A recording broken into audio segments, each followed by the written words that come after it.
The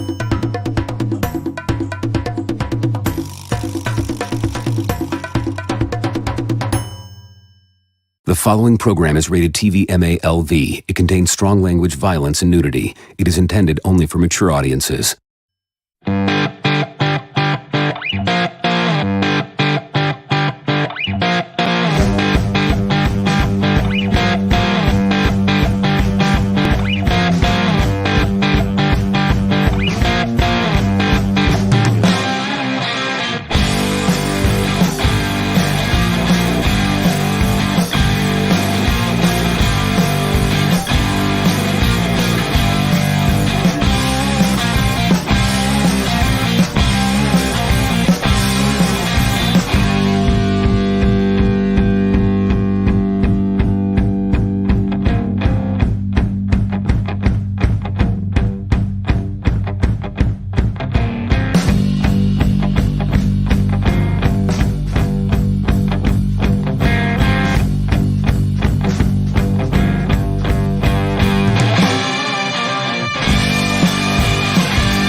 Here we go, Barflies. Welcome to the Barfly Tailgate Show. You already know it's done by Barflies for Barflies and all the other Bears fans out there, or at least what's left of us. Fellas, this is a special edition of the Barfly Tailgate Show. If you're a regular listener, you know we typically go Sundays at 10 a.m. Eastern Standard Time before the game, but after the game yesterday, I just had a few things to get off my chest that I couldn't wait a week for it. So we reached out to the Godfather and got a special little podcast together. I brought in my man KB and Jordan, and my man Tooch is on his way. You know he's not going to miss his chance to complain about and live in misery with us as well. But how you guys doing tonight? Jordan, how you doing, man? It's finally a decent time for you. You see this fucking smile? You see this smile? This is the ear-to-ear grin. The reason why? It's not fucking 7 in the morning here in California. Facts. Facts. This is like, man, fuck, man. You know what? I'll tell you what. I'm making all jokes here. We're having a good time tonight, even though we can be all pissed off about the Bears. Oh, yeah. How about the Bears become relevant again and stop being the cellar dweller like everybody's giving me shit about yesterday morning because I was honest about it? How about they become relevant so we can start seeing them on Monday Night Football? So then maybe we could be doing a tailgate at a time like this where it's reasonable. You don't got your boy waking up at the crack of dawn when the roosters are fucking roosted. So, like, I'm happy. I love you, boys. Boy, animated Jordan, bro. What? Motherfucker be coming in like this in the morning. You know what I'm saying? But man, bro, I don't even want. I'm just gonna go ahead and tell you because I don't want you to ask me. You know how I feel, goddamn it. Shit, after that game, brother, man. I just like how we said, man. I might have to turn the game off. 34 to 0. I'm looking at the screen. I got my homeboy sitting next to me because you know I was at work. He looking at me, man. It ain't looking good for y'all. Motherfucker, it wasn't looking good for us fucking 3 touchdowns ago. God damn it. I don't know what to tell you. Taylor Swift got more airtime than anybody on the Bears team. Every time. It hurt every time. Something happened. They just whoop right over. She's super excited. I'm like, bro, you did do for 2 days. I wish I could take originality for this. I can't, but like they were saying on The Athletic, and I have to spread it. Do you realize how pathetic and shitty and XFL talent like you have to be for them on national TV to go, you know, everybody, you've seen enough Patrick Mahomes and Taylor Swift today. I know that they're like some of the most interesting things, but we don't want to have to subject you to this human trash that we call the Chicago Bears out there on this field. So let's go ahead and just take it over to the Arizona. We're going to put on the Arizona Cardinals for you guys to watch. Beating America's team because you've seen enough Taylor Swift and Patrick Mahomes. That's how disgustingly embarrassing the Chicago Bears are. That's where we're at. The it really was. I mean, Arizona Cardinals look better than us, bro. Here's the thing, and a buddy of mine at work, he's a Chiefs fan, and he kind of put on my when I put a post on Facebook, just fire everybody. I'm over it already. And he was like, "It's just so sad. I can't even give you shit tomorrow." You know, he's like, "I can't even. What am I gonna say to you?" And I'm like, "Yeah. What are you gonna subject me to that I don't already subject to myself?" I mean, real shit. All my direct reports today were like, they came to my door. I'm like, "What do you guys need?" And they're like, "I just want to tell you, I'm sorry about the Bears." That's not a joke. I swear to God, that's tragic. I just want to say, I'm sorry. I'm like, sorry for what? And they're like, we saw the Bears yesterday. I'm like, this is life for me. This is a regular Monday. We've been doing this shit for the last, I don't know, 40 years. I've been seeing people put it. I love it. I'm about it. Put it more on Twitter. Everybody's rebranding to the rebuilding since '86. I love it. Keep that shit going. Yeah. It's tough, man. And I mean, usually when I work in a factory, so all of us guys are just blue collar guys. Then every Monday, because Kentucky's different. I've told you guys, we got Bengals fans, there's Steelers fans, there's Niners fans, there's one Bears fan, there's Packers fans. Everybody, because Kentucky doesn't have a team really. Yeah. Hodgepodge. I walk in this morning and it was apathy. I didn't get nobody giving me shit. It was apathy. The Cowboys fans, they got it, but I didn't get it today because everyone was just like, dude, what the hell? And I'm like, I've been telling y'all for 2 weeks now. The defense don't work. The head coach's playing Madden. Apparently, he doesn't string anything together to help anybody out. And now all of a sudden, the quarterback doesn't know how to throw the ball. Nuts. The Chicago and I yes, I'm going to make fun of the Bears, and people don't have to like it, but I'm half joking, but there's some honesty in every joke. So the reality is, the NFL is supposed to be the cream of the crop, the best, the 1% of the 1% of athletes. That may be all true and fine. The NFL is cream of the crop. Yeah, well, the Chicago Bears right now, they're the black sticky shit at the bottom of the barrel. Let's be very clear. Like, exactly.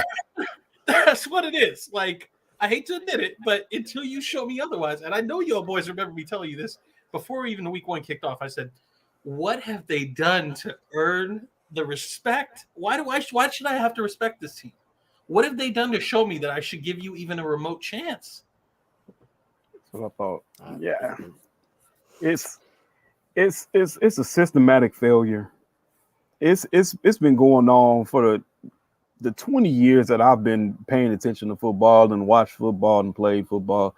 It's always been the same shit, man. It's, I had this conversation with my guy yesterday after the game. It was, maybe you guys y'all get the early pick and get Caleb Williams. I said, all right, cool. And in 2 years, we're doing the same thing. Yeah. In 2 years, it'll be, Caleb Williams is trash. He's a bust. We need to get him out of Chicago. And then whoever, new super quarterback is that's supposed to be the greatest thing since sliced bread, will be the next Caleb Williams that we're looking at. It's the same, bro. I said this on the show. It's an endless waltz of bullshit. It's the same cycle and it just keeps repeating itself, man. Always. Nothing fucking changes. Nothing. And us fans have to deal with it all. I mean, I was so down in the dumps yesterday. Thank God I paid for the NFL Sunday ticket. I had all 3 games on and I could just pick whichever one I wanted to. And for most of it, I watched the Cowboys game just because, I can laugh at someone else's pain, I guess. But it was just difficult. And we look worse than we did last year. We have better players. And we look worse than we did. Last year, we looked like the Arizona Cardinals.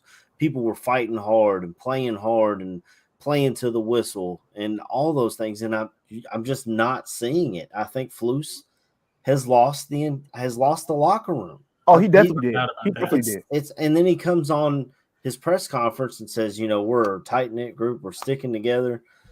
And I don't see a light at the end of the tunnel.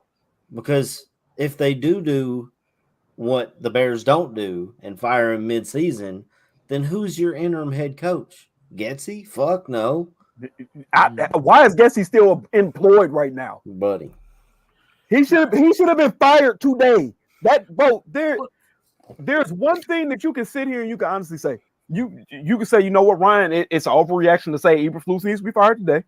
That's an overreaction. But the ineptitude that is going on that offense for the past 3 fucking weeks, Getsy is one of the biggest problems. You can't fire Justin Fields. Justin Fields is going to be here regardless, bro. Fire Getsy. There's no plan. There's not. You got fucking Janoko on the offense. Promote him. I've been saying this until, and I will continue to say it. Greg Gabriel even spoke to the man. Mm-hmm. Call Pep Hamilton. Yeah. Have Pep come in and be a quarterback coach. Have him work directly with Fields. He knows how to work with young players. Greg Gabriel said it today on his show. What are they doing? What's the offense? What's the plan? Bro, there's no plan. There's not. It's just ridiculous, bro. I've been up in arms about this because I've been saying this shit from jump, bro. We should have brought Pep Hamilton in from the beginning. I've been standing on that fucking fence, and I will die there. He should have been the offensive coordinator, or he should have been at least in the quarterback room helping Fields. I know that is exactly how I feel. saying this. Before they were even hired, we were big Pep Hamilton fans. Thank you. And I mean, at the time, I was like, hey, well, he makes sense to go with Harbaugh. They have the Stanford connection. Obviously, the Harbaugh thing didn't work out, but the problem, and whatever, they want to chase the Green Bay nutsack, and you want to bring over all the Green Bay Packers staff. That's your business. It's just that is and I don't know. We can go 100 different ways, but to me, and I hear you, and I respect it. That like, what can we do to save Justin Fields? This is my thing, and I know because KB, I want to be very clear. I'm not disagreeing with you. I do think that for the most part, you can bring any player in. AC and I were just talking about Jalen Carter, and I'm of the same mindset. Like, you could have brought Jalen Carter in. He'd have been loafing and fucking racing at 2 a.m. with Tyree Stevenson because they don't take this team seriously. So the reality is, I agree with you. You could put a lot of players in this situation, and they wouldn't maximize. Right. I want to just add one thing, though, because this is where I sit. Justin Fields, unfortunately, whether we like it or not, I've said this for a while. He has built up so many different bad habits and warts. That is true. That he doesn't even know how to get back to what he started as a rookie, which as a rookie, he made plenty of mistakes, had a lot to clean up, but he didn't know what he didn't know. So he was still just trying to ball out playing naturally. Yeah. You put Caleb Williams, you put Drake May, you put whoever, you can still get them to the point where Justin Fields is at now if you don't have the right staff in place. So that's where I'm not disagreeing. This staff needs to be out the door. However, you start fresh. That quarterback does not have the warts that Justin Fields does now. Oh, and the hope and belief is that a Caleb Williams or a Drake May, he's got DJ Moore to throw to. He's got Roshan Johnson to hand the ball off to. He's hopefully got an offensive line that can stay healthy. That is the hope. But I agree with you, KB. It does not matter if you do not get the right people in place. Yeah. Yeah. I mean, speaking of having the right people in place, the man, the myth, the legend, probably the man that faded himself and bet against the Bears yesterday if he was smart, my man, Johnny Santucci. The Tooch! And I've given you a hard time, Tooch, but I always got to say it. Your rich-ass house in the background, you're Colorado. I've been practicing the piano. Hey, brother, I'm moving in with you. What you mean? Come on, bro. I got lots of room here, man. Let's go. You need to find a bugle and practice how to play taps because this fucking franchise is dead. Man. You got that right, man. I'm sorry I'm late, fellas. No. All good. Man. Had some time to digest the loss. And, I think we weren't far off in our evaluation of. I had 38 points for the Chiefs. I was only right. off. I think I was like 31 or something, maybe 31-10, 31-13. I think I said. It was a little. I had 52-17, and if they hadn't pulled Patrick out, it would have been. Firmly believe they would have. Probably would have been. You're probably a little closer than me, but trying to get the virtual background is causing a little bit. Let's be real. It's not hard when the Green Bay Packers get to put in the worst draft pick of this year and Sean Clifford on your team. It's a certainty that Blaine Gabbert's going to get some action. Like it's just, the Bears are the laughing stock of the league right now, and they'll live with it. I hope George McCaskey is just steeping in this shit. I mean, I went into this season believing the Arizona Cardinals were going to have the first and second pick in the draft, and we are at week 3, and I firmly believe that is my Chicago It's going to be in Bears Chicago. that will have the first and second pick because Carolina ain't looking too good either. Hey, Jordan, man, you know what? You're right, bro. We're going to have Caleb Williams and Marvin Harrison with DJ Moore. Hey, bro, this is a fucking masterclass right now. Yeah, and I'm not even KB, sure. I think you brought this up yesterday. What if this was all part of the plan? Hey, wait, there's more. There's more.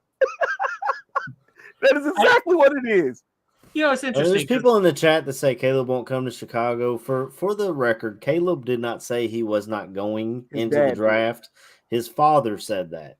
Now, if Caleb turns down all the guaranteed money he's going to get to go into the draft this year and be the number 1 pick and start on his second contract, then that's a dumb move on his part when he can go back to college and get hurt or go back to college. Yeah. Sam Howell was supposed to be a top 10 draft pick. He went back to college. He dropped to the 5th round. Brock Purdy, too. 2nd round pick, with a 1st or 2nd round pick. Went back and ended up last pick in the draft. But I would, if I were Caleb, I would absolutely go. I'd pull the Elway, I'd pull the Eli and go, I'm not fucking touching that disgusting franchise. But to your point, AC and KB and everybody else, nobody does that. Joe Burrow had every right to do that to the Bengals. The money talks. And so the reality is he'll absolutely come to Chicago. You're not passing that up. If for some reason there's issues where all of a sudden, nope, it's the 9th, 10th pick, then yeah, you start sliding, all of a sudden things change. But you don't pass up the prestige, the status, the money. But personally, yes, if I was Caleb, I'd tell him, stay the fuck away from this franchise. They will ruin you.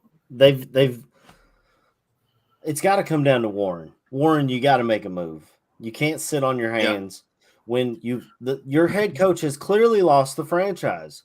We had Greg Braggs, the biggest meatball I know, on his show Sunday night with a bag on his head.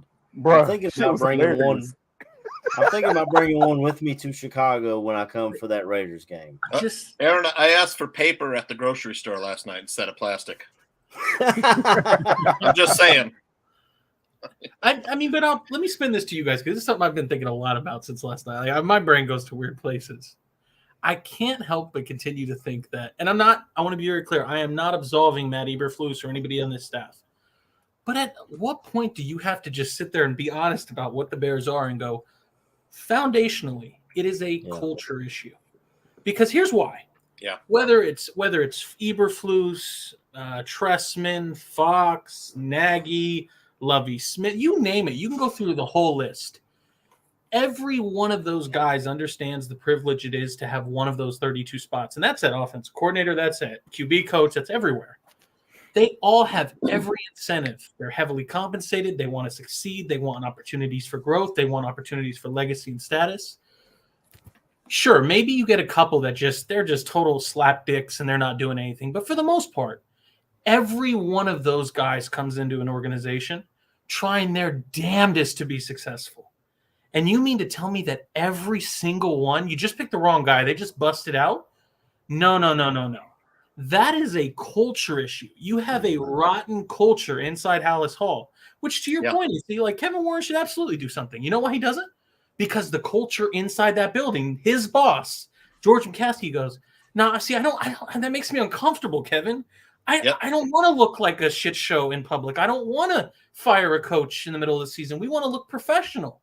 Yeah. Instead of what really needs to be done. So, I mean, I'm all for it. We can talk about what the right staff is, who you should hire. But the reality is you have a culture issue inside that building.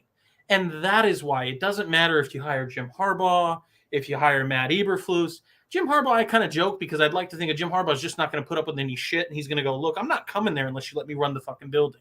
Right. But otherwise, you Ben Johnson, Shane Waldron, doesn't matter who you want to hire. You're going to get the same result as long as you have that nasty cancer of a culture inside this building. I love the personality of Mike McDaniels. I don't know if you've caught any of the when he's mic'd up. He's my favorite. When he's mic'd up, he's hilarious. How can you not love to play for someone like that busts on you as a player, in a good way, motivates you. We've never had that. And I wrote down a bunch of notes right after the game. One of them was, okay, in 1999, the Bears considered hiring Bill Belichick as head coach, but instead chose Dave McGinnis. They botched that up. The hire pulled out. We ended up with Dick Duran. I know this might be a little bit before you guys, but after that, 14 years later, 2013, we brought in Bruce Arians, and Andy Reid was on the open market. 2013, he had been let go from the Eagles, and the Bears thought outside the box and hired Mark Trestman. I'm sorry to be digging up all these. No. I would take Mark Trestman fucking now. No, over Eberflus. I would. No. At least we got a fucking office. Well, this and I'm not even. I get you, KB, but there's like a lot of people that are saying like, "Give me Matt Nagy again." Like Matt Nagy is better. No. It's like I'm telling you, it doesn't matter. You don't want these gentlemen. Yeah, and in 2022, they brought Brian Daboll in for an interview. They didn't even talk to our guy Mike McDaniel. And they ended up going with the safe pick of Matt Eberflus, which turned out to backfire on them. So this is like Jordan said, the organization, the Bears organization, for whatever reason, they don't understand hiring who to hire. They have to hire somebody to tell them who to hire. I mean, I'm not making that up. How fucked up is that? It's ironic as shit. They have to hire somebody. Yeah. Tooch, the thing is, I don't know if a lot of fans know this, but like what the Bears are doing is not even totally abnormal. For what it's worth, not every, but most franchises spend millions of dollars on research firms to come up with the Q ratings of these are the people that you should be interviewing. These are the people that are widely perceived as good candidates. Right. So even hiring like a staff, a team, a Bill Polian to do that isn't that far away from what you need to be doing. But the problem is it's right neighborhood, wrong fucking house. Why are you sitting here grabbing an 80-year-old who's been out of the league working for ESPN, whose last relevance was writing the sheriff known as Peyton Manning, and you're like, that's the guy that really should be leading us. And as a matter of fact, when they asked him about him being George McCaskey, they're like, don't you think that he's a little old? He's been out of the league for a while. Well, back when Grandpa, hired Ditka when he was 80. Like, what the fuck are we doing? Talking about Ernie Accorsi. Oh my God. The Bears. They would never bring in Lovie Smith for that last comment. Matt Eberflus would never bring in Lovie Smith because that's a guy who could take his job. It's the same thing with Lovie firing Ron Rivera.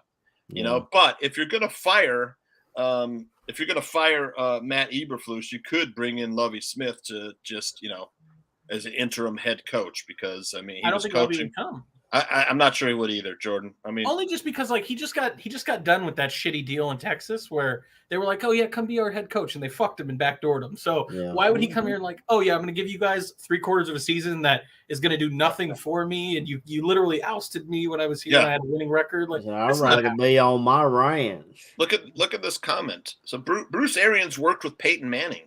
Yep. So we chose Mark Trestman, who was coaching in the Canadian Football League, over a guy that worked with Peyton Manning. But do you know why? Over a guy that was coach of the year year before. Coach he took over for the Steelers and was coach of the year. No, and I'm not. But do you know why? I mean, and I'm not I'm not in the back rooms or anything. That's not what I mean. But they read his book on I forgot what his book was. It was on it was a self-help book. But my whole point, motivation or something. Because this is my whole point. I'm not in the back rooms. I don't know why, but I'm giving we've all seen Bruce Arians. We've all heard him speak. We've all kind of seen him work. It's not that he's like the biggest asshole or anything, but he's abrasive. He's kind of a no-nonsense guy. Oh, yeah. You don't want outspoken guys to be. They don't want He's abrasive. Yep.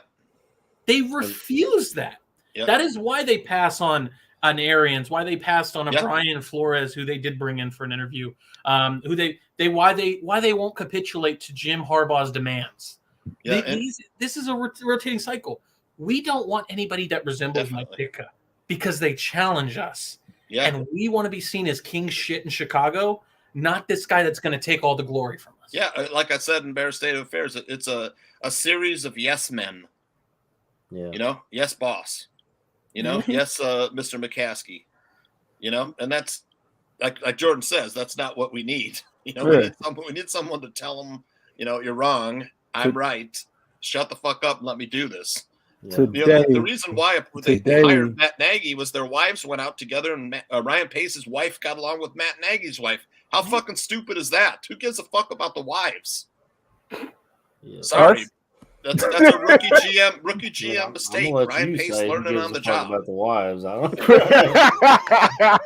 I'm talking about Pace and Nagy. They don't matter to the fucking organization in football. And we said it yesterday. I don't know if it was me or Tooch, maybe it was you. Not our wives, Aaron. We said it on the tailgate yesterday that this is just status quo. Matt Eberflus, like KB, you were kind of joking, like maybe it's all a plan. It is kind of a plan. Yeah, it is kind of a ruse. Matt Eberflus I wonder. KB, Matt I wonder. Matt Eberflus was brought in to be the cleanser. You were going to cleanse the building, rebuild the culture from what Nagy had just kind of let fester, the cancer. Ryan Poles is going to cut the cancerous parts of the roster out. Matt Eberflus, you're going to come in and be the rah-rah guy and install this hits principle. And then when shit just doesn't work out because, you're antiquated and your scheme just doesn't look very good and we're not really bought into Justin, so he'll fuck off and then we'll get our own quarterback. We'll ship you out and then we'll bring in our Matt Nagy. Because that's what John Fox was. John Fox cleaned the building out for us, help get this shit back in order, get it all tightened up. Thanks, John, for your service. Now get the fuck out. We want our own guy. Yep, he Olin Krutz the locker room. Yeah. Well, I was gonna say just before you go, real quick, AC. The perfect example of this shit is this: if y'all paid attention to the pressers today, right?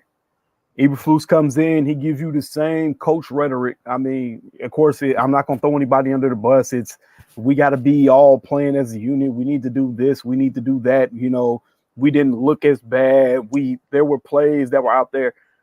But then you have Roshan come in. And Roshan told me everything I needed to know. What is it, Roshan? Why are y'all not? What's the problem? Why aren't y'all playing well? Well, shit, it could be in practice. What was that his quote today, right? That was literally his practice. Thanks for reminding me that. I remember that. People aren't doing the things they need to do in practice for things to translate. That's not what he said word for word. I'm paraphrasing, but that is what I heard. We need to hold ourselves accountable. I'm sorry, ain't that your fucking coach's job? Isn't your coach supposed to this hits philosophy? Isn't that what that's supposed to be? So why is it that Roshan Johnson came in? He got harder questions than Eberflus got. His questions were way more direct, way harder, and he answered that shit completely. Yeah. This is what the problem is. Yeah, in that game, I tell you right now, after watching the film, one of the first things I saw was I could have kept my balance on that outside run play. I was one broken tackle away from making a touchdown. I need to fix that. Why couldn't Eberflus say that?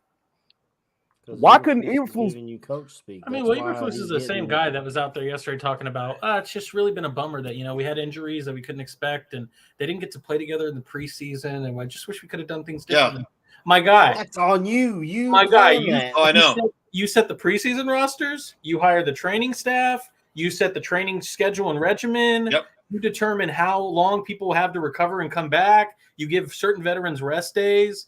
Like, this is all you, my guy. And now you want to sit here and backtrack and backpedal? And this is not new. I know the KBAC, you heard me back during the preseason. I said, well, these guys haven't earned the right to sit. You haven't done shit. And now, Justin Fields doesn't need to play. He's a boy. He's a made man. He's good to go. Like, there are just so many missteps. And if I could real quick, because there was a guy in B minor that put a comment in here saying, like, shouldn't we just chill a little bit? It seems like just yesterday, Kevin Warren and Ryan Poles were just hired. But this goes back to the fundamental issue. Why do you – I mean, and I get it. Like, Ted Phillips is going to retire when he was going to retire. But everything is out of sync. Why is your GM hired after your head coach who your president's hired after both? Well, because, Ted Phillips is just going to be on his own timeline. You have the right, and Ted Phillips was – I refuse to believe that Ted Phillips just dropped it on them in the last minute. You knew Ted Phillips was going to be heading out the door. So why don't you put a contingency plan in place to secure his successor and then be working with that successor in the background of, hey, Ryan Pace and Matt Nagy are kind of on this last year. If they don't show up, they're going to be out the door. We should start proactively looking at guys for you as president. Once Ted's out of here, what would you be thinking you'd like for a GM? Maybe we can come talk to these guys. But that's logical, that's practical, that's sensible. That shit doesn't exist in Alice. Yeah. It would have been great for Kevin Warren to have been here when Eberflus and Poles were hired, so they know that this is the guy, a football guy. He comes in and now he's, give him it's only been a year. Yeah. You're right. It has been a year. But that's on the McCaskies. And does Warren have the ability to fire these two guys? No, I don't think so. I wonder too. I don't know. No, I don't think so. When I was saying, I wrote down a bunch of stuff. And I'll ask you guys some of these questions I had written down after the game. And last night or yesterday, I tweeted out that the Bears might be the first team in the NFL to blow up a team during the middle of a rebuild again during a rebuild. I mean, do you realize how bad you have to be? How do you strip talent from the roster?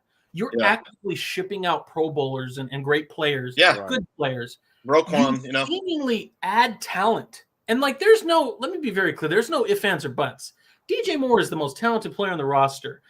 Tremaine Edmonds, I thought he was overpaid, but he's a good linebacker. TJ Edwards is a good player. Yeah, he's real good. Yep. You've added talent, and somehow you're truly worse than last year. Tremaine Edmonds was an All-Pro in Buffalo. Yep. And all of a sudden he can't cover and he can't tackle. That's coaching. Yep. And it's not going to change. Look around the league. Who has defensive-minded head coach?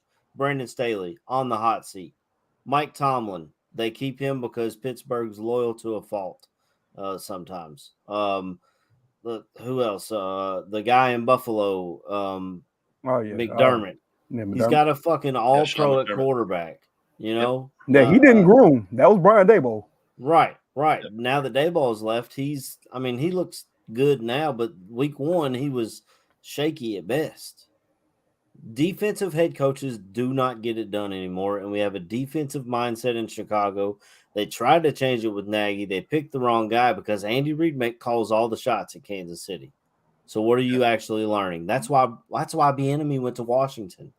He's going to go coach under a defensive-minded head coach, and then maybe he can get a head coaching job because he can show that he's calling the shots. You're not wrong. The Bears think they're outsmarting everyone, zigging when the rest of the league is zagging. I'm sure in their own minds they think that too. Yeah, they're like, oh, everyone's hiring offense. Let's hire defense. Then we can stop their offense. But this defense sucks. You couldn't even hire a good defensive coach, bro. Like, what are we talking about, bro? I don't know if you guys remember, but I don't even know if we were doing shows back then, but I think we were. I think the thing I had said about Eberflus was it was very clear from the beginning. Like everything I said stands true. They wanted to clean the culture up and everything. But what you had was there was this perfect marriage. You hire Bill Polian. Bill Polian's all cozy with the Colts. You have George McCaskey leading the way, and he's going, I'm just frustrated as a fan, like we all are. I just want to return to relevance. I just want to return to the last time that we were good.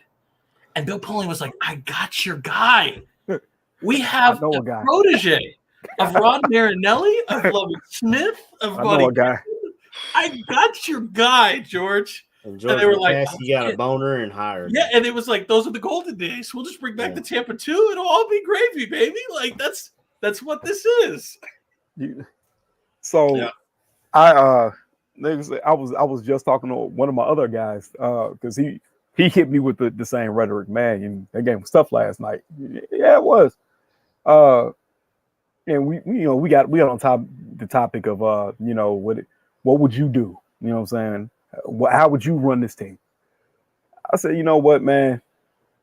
The way I see it, offense wise, I would probably run out of I formation and single back primarily. I would do a lot of power plays and mix in my traps and my outside zones. And, I said I build around that so you can build the play action, try to get this shot game going and stuff like that. That's like my defense. I said I don't know. For 15 years, I've watched how we play this soft coverage every fucking game. Every game. We don't blitz. We don't do anything. No coach. Bro, I'm sorry. If I was defensive coordinator, bro, I would live and die. Y'all would know, hey, we playing the Bears, they're blitzing. I'm sorry. Every fucking time I'm sitting 5 or 6. I don't give a fuck. I would rather have Patrick Mahomes make 10 of those fucking passes that he made to the fucking sideline with 2 dudes draped over the top of him. He's pretty much just walking the ball down and handing it to him. I would rather have that beat me going down the field than to say, you know what, we're gonna play cover 2 and we'll go to cover 3 soft shell. 4-man rush. Give them Wise here. Eight fucking give me Chucky. Why did we draft like press man corners when we're playing? And we're not doing it. Why are we? We're running. Someone on this show said that immediately. Yeah. Well, I mean, I'll stand up for it a bit, but not really. No, there is no standing up to. You don't need to. Because my thing is this. My thing is this. Why are you drafting these dudes when you're gonna have them playing 8 yards off? Bro, this defense gives you 8 yards every fucking first down, bro. So that's every problem, time. baby. That's the problem. In a traditional cover 2, you are up in the line, jamming these motherfuckers, playing curl to flat. So just for what it's worth, I understood why they liked these guys because I was like, okay, if you play real cover 2, you're playing soft shoe press where you're putting hands in the chest and then you're playing curl to flat. So yes, but to your point, when they're 8 yards off, giving everybody free releases, I don't have an answer for that. I was gonna say that's not what we do. I'll tell you, I know what happened. I'll tell you what happened. They're like, why is Alan Williams calling all these like soft zone coverages? Let's send a hooker up to his office one late night and get him fired. That was it. Get HR down. Sent her to the wrong room. Fuck! That's what happened, KB. I just don't get it, bro. Like I said, man, I'm sorry. You got Jay Sanders talking about cover 0 all day, which is what I've been saying too. And like somebody else was like, hey, isn't it time to hold the players accountable for their job? Absolutely. But this is the thing with Brian Flores too, or with Ryan Poles. You're building a team for a defensive guy that's focusing on corners. I bring up Brian Flores because that's one of the guys that was available to do that. Yeah. It didn't make sense to bring this guy that's all about I need to get home with 4. Who the Bears coach is, though, for that position? John Hoke. And do you know what else his other position is, coach? Oh, yeah, he's the passing game coordinator. He's the passing game. So he's offense and defense. But that's not actually that's all the that problem. Cool, but like I'm just saying, why? Why can't we have a guy who's an offensive mind doing the passing game? They would, Tooch, but they're still trying to pay off Matt Nagy and Ryan Pace on those contracts that they can't afford another. My dad used to always say, when you don't know the answer is money. That's the reason, because of money. Well, and this is the thing too, is like we still don't know what Poles and Eberflus's contracts were. They never told us. Well, no, and I mean they're probably 4 years. That's about the standard. And I mean, shit, it better be 6. If I had to come to Chicago, as long as they're okay with firing them after 2. Yeah. But I mean, I just think the thing is too is, and this is I'm not trying to make it sound like we're the Bengals and watching the Bengals in the background here, but the Bengals are historically known to be a cheap team, and they've done a lot of things recently to try to create an influx of money. The Bears, I'm not saying are the richest, but they don't have a money issue.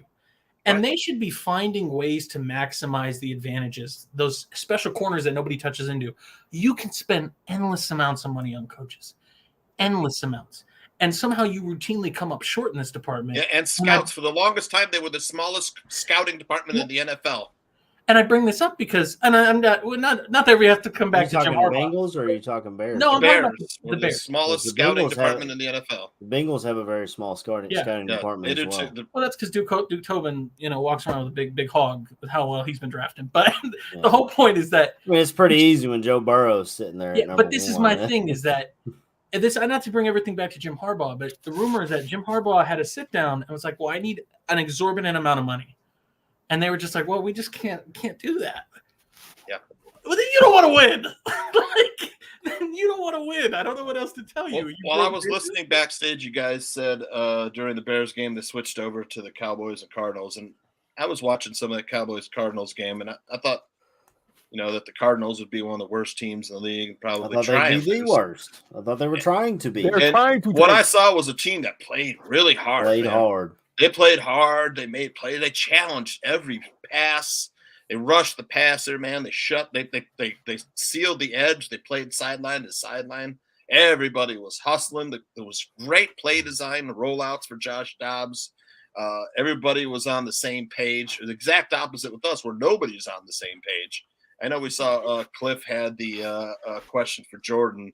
Well, it's expectations, too. About the coaches, yeah. Yeah, we can talk about the coaches. I'm just saying it's expectations because the reality is one team that we're talking about, the Cardinals, everybody was laughing at him, talking mad shit. You guys are going to be tanking. Look at you guys letting go of Colt McCoy to bring Josh Dobbs. And you have the coach, and I mean, it's funny. It's the Sirianni thing. What's his name? Gannon looked like kind of like a fool when he was talking to his players. But the whole point is they think we're a joke, guys.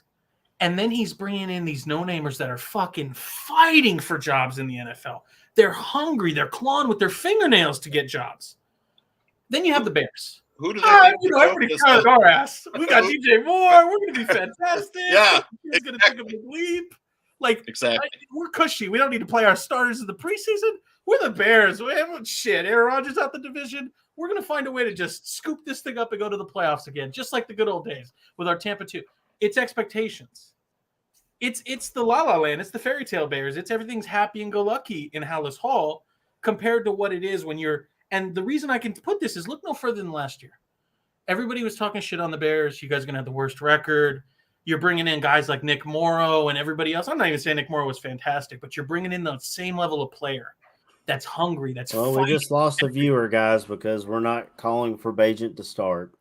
Yeah, Mike Withrow, I don't know if you're related to Bajent, but I brought this up Sunday. Oh, nobody here is saying that Fields is not at fault.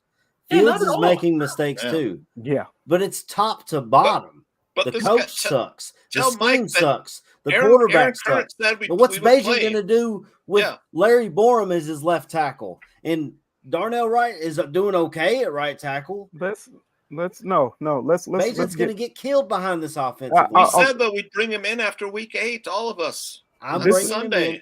I'm giving Fields till the Washington game. Then you get a long layoff. I don't know what Mike did. Then listen if it's to the last show, still not working, you bring Bajent in. So, Mike, if you want to take a couple weeks off and not listen to the ballroom because you don't think anybody's listening to your input, then go right ahead. But we've brought up the Bajent thing. I'm gonna get down to the bottom of the Mike thing right now, and I'm gonna be honest, and I'm gonna take it there. It's because Justin Fields is a black quarterback and he wants a white quarterback to be quarterback in the Bears. That's all it is. Because we said something about Caleb Williams and he said the same shit.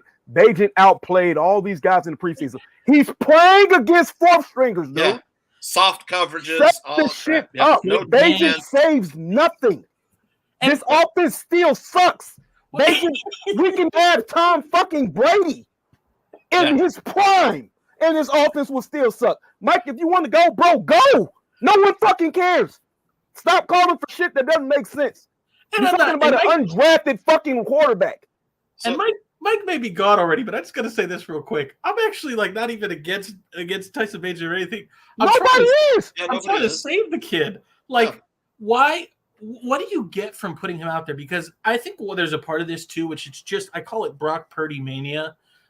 Hey, what if you have that 7th rounder that's just an all-star and you can get him for cheap for 4 or 5 years? You have Kurt Warner sitting on your bench. And maybe you do. Maybe. But let's just have the coaching.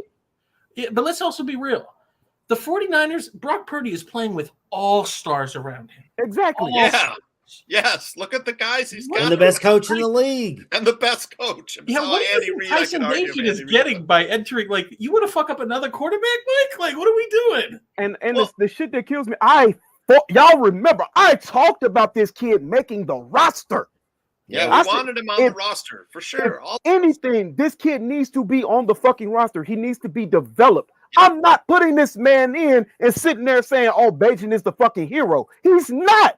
When has the fucking backup quarterback ever met anything in Chicago? The only time a backup quarterback played good is when we had fucking Rex Grossman and he got hurt and what's his name came in? Kyle, what the hell was the kid's name?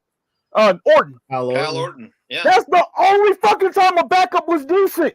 That's my father-in-law's favorite Bears quarterback. Altoona, Iowa, right down the road from me, his hometown. Played for Altoona High. Yeah, it makes no fucking sense. Y'all wanted Josh McCown was pretty good when he came in. But we still didn't win games. That's my problem. We're not winning games. I don't give a fuck if the quarterback comes in and throws 400 yards. What is it doing? Kirk Cousins is the perfect example right now. They are 0-3 like the Bears. The man is on fucking the road to throw for 6,000 yards. What does it do? If there's no offense, there's no road to success. It's like the Oregon Trail, but you die 2 minutes into the fucking game. because there's Bit no by a direction. rattlesnake.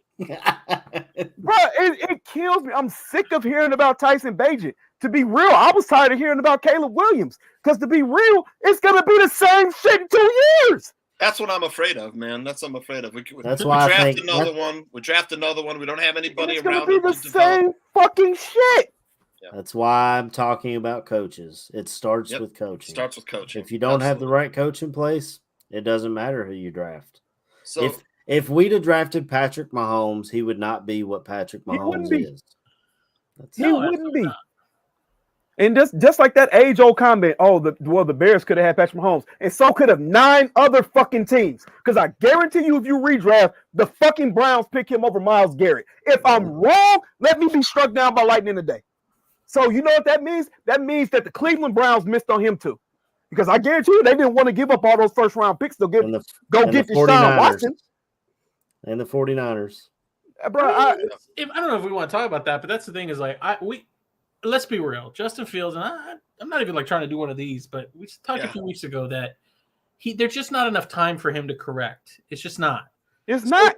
So whether we like it or not, they're going to be selecting a quarterback. To me, I'm like, how do you make that successful? And that's what I'm interested in seeing if we can go there in that direction, talk about that. Because to me, I think that I don't know if we want to talk about specific coaches, but I think that what you need is just you need to insulate that kid. And I don't even mean like the Jordan Love status where you sit for 3 years. You can play with a quarterback starting off. CJ Stroud. But you have to cultivate them. You have to put them in the flower, in the pot, let them grow in a contained situation where you're very carefully selecting how you're choosing to use it. Coordinator in Houston. Bobby Slowick. Bob Slowick? Don't we have him here? Bob Slowick a Bears coach? Bro, at this point, I don't know. Because listen, it seemed like anybody that goes anywhere came from Chicago. I don't. It's Bobby Slowick. Yes. Bobby Slowick. Maybe it's his kid, but we have Bob Slowick as a defensive coordinator. I don't know. Maybe it's his father, but Bobby Slowick was from the 49ers, and DeMeco Ryans took him. On Lovey's staff, Slowick was. You could ask Greg Gabriel probably about this, but you listen to Slowick. I remember this was on Wanstead's staff. Sorry. I remember one time he came out for an interview. I think he was defensive coordinator. We had Marty Carter. You remember Marty Carter, number 22, played safety, a great tackler for the Bears. And Bobby Slowick came out and he had this Southern accent. It may have been Texas accent. He was like, that Marty Carter, he's best safety in the Google it now. In the NF of L. That's what he said. The perfect example. And I let me pitch the negative of a guy because I'm a big Ben Johnson fan. I would fuck with him too. Shit. I could see Bears fans eating him alive because just watch a few. We got Don Burr in the chat, and Don, tell me I'm wrong. Ben Johnson has some of those naggy plays where you're like, stop being so fucking cute, man. Like, hey, you don't need to mix counters 700 ways. You got 3 good ways to run it. So I could see Bears fans eating him up, but that's about the only negative I have for the guy. He's got good. I call it Q rating, but anybody that talks about Ben Johnson loves him, thinks he's a brilliant guy. He's got a good experience, but he's a perfect example. Jared Goff is not a bad quarterback. Jared Goff is fucking cooking. But Jared Goff is being put in a situation in a box where it's like, we're going to make shit real easy for you to make this work. He's got some good players around him too, man. And that helps. But my whole point is like, and this is where I know Bears people are like, Bears players suck. They don't suck. You just need to get the right people to coordinate the efforts in the right way. Right. Well, look at the thing. Okay, so Matt, one of the things that pissed me off about Matt Nagy was his coaches never made any sense in sequential order. He never used plays to set up another play. That's the same thing I see with Luke Getsy. Use the formation to set up a play that you're going to run 10 plays later. Yeah. Why do that when we can run a screen when we got 2-on-4 on the outside? There's 4 defenders and 2 offensive guys. Let's throw a screen over there. And to me, that's such like a unique thing with Luke Getsy because I'm not at all trying to tell you the guy needs to stay. He's done enough to get his ass out of town. But to me, that is so very clear about you can tell that there's just a disconnect between the signal caller and Justin Fields and Luke Getsy, the play caller. Yep. That man doesn't believe in Justin Fields. And this is not I'm not apologizing for Justin Fields. Justin Fields needs to I'm ready to ship his ass out. I'm done. But my whole point is there's a disconnect there. And there's been a fucking disconnect. I don't know about believe. I don't think he trusts him. Well, that's a better word. That's a better word, Tooch. It's a fact of I don't think I can call a regular, well-sequenced play sheet because I'm not sure that you can fucking read it out. You could be right. Yep. And that's not even bullshit because you But can you go should have look. installed the offense to do that in the offseason. Well, in the It's like we weren't doing anything in the offseason. This is the first time in my life that I've seen a Bears team come out 3 weeks in a row and be the most unprepared and uninspired team I've ever seen. 3 weeks in a row. 3 weeks in a row, man. Let me ask you guys. Joe Treviso says that Flus is a Kirby vacuum salesman. I said it on Sunday. He's a snake oil salesman. He came in and he sold them. Hey, my defense is great. It's not exactly like Lovey's, but it's close to it. And all George needed to hear was the word Lovey. And he was, here you go. Here, right here. Slowick was Lovey's linebackers coach, became defensive coordinator. Well, maybe they're related, but it's just but it's his kid, I think. But yeah, let me ask you guys this: it probably won't happen, but I'm not going to say it ain't a fucking possibility. If this team could go 0-17 and be the worst team in NFL history, they might luck into a win because we do have some talent. We have some talent. They'll find a way to win. I think they'll find a way to win. It might happen this week. Denver looks pretty bad. Yeah, Denver looks bad, but 0-17 is a possibility. I'm telling you, there's 14 more weeks. This coaching staff has killed the 14 weeks in the future for me. For a lot of fans, you look on X or TikTok, or whatever it was, it's week 3. People are burning Justin Fields jerseys on TikTok. My God, that's the dumbest shit ever. I'm just saying, we got here. Why you pay $120 for a jersey just to burn it? Because folks got money to burn. Well, they like those clicks, but not me, KB. Not me either. Shit. I mean, I don't know. It's there's so many ways, and there's so many ways to skin a cat, but there's so many ways to fix this, and I feel like we gotta, we'll believe it when we see it, but I mean, like, even here's one: you got those draft picks. Fuck, you don't draft great players usually, anyways. Why not throw a bone to go get a first round pick or two for Sean McVay I like Mike Tomlin. I know not everybody's flavor is Mike Tomlin, but go trade for one of those guys. If that's how bad you want a good coach, like, go get the person. I just don't want a defensive guy. I want an offensive-minded head coach. Well, this is my whole so much to ask. Go to Miami. Who's their quarterback coach, passing game coordinator? Go to San Francisco. Hell, you can grab San Francisco of the Dolphins. I'll take that guy. But of course, you grab San Francisco's defensive coordinator. They run Shanahan's offense. It's running 68% of the league. I'm just throwing a number out there. Yeah. It's run all over the fucking league, and it works everywhere. Why are we not? And I mean, I can't quote unquote, we're a part of that tree, but they don't fucking look like it. And don't get me wrong, I don't really think that I don't think you could probably give a price to the Rams to get them to offload Sean McVay. No way. No way. The only way they're losing McVay is if he goes into the booth. That's the thing is, that's what you're looking for. Because I'm watching the Sean McVay Rams, and yes, he had a shit year last year. He was thinking about leaving, all that stuff that you deal with. But there's no denying the man's greatness. Watching him shape-shift his acumen, his skill set, to what he needs. Bring back the Honey Bears. Honey Bear curse. Man, Aldo, you're horny. Go to sleep. I had a Honey Bears poster on my wall when I was a kid, man. When I was a little kid, man, I knew I was onto something. Hey, exactly. Hey, look, like I said, Aldo, you're horny. Go to sleep. Go to sleep. Aldo probably had that same poster, man. The Honey Bears. He probably has a bunch of those posters.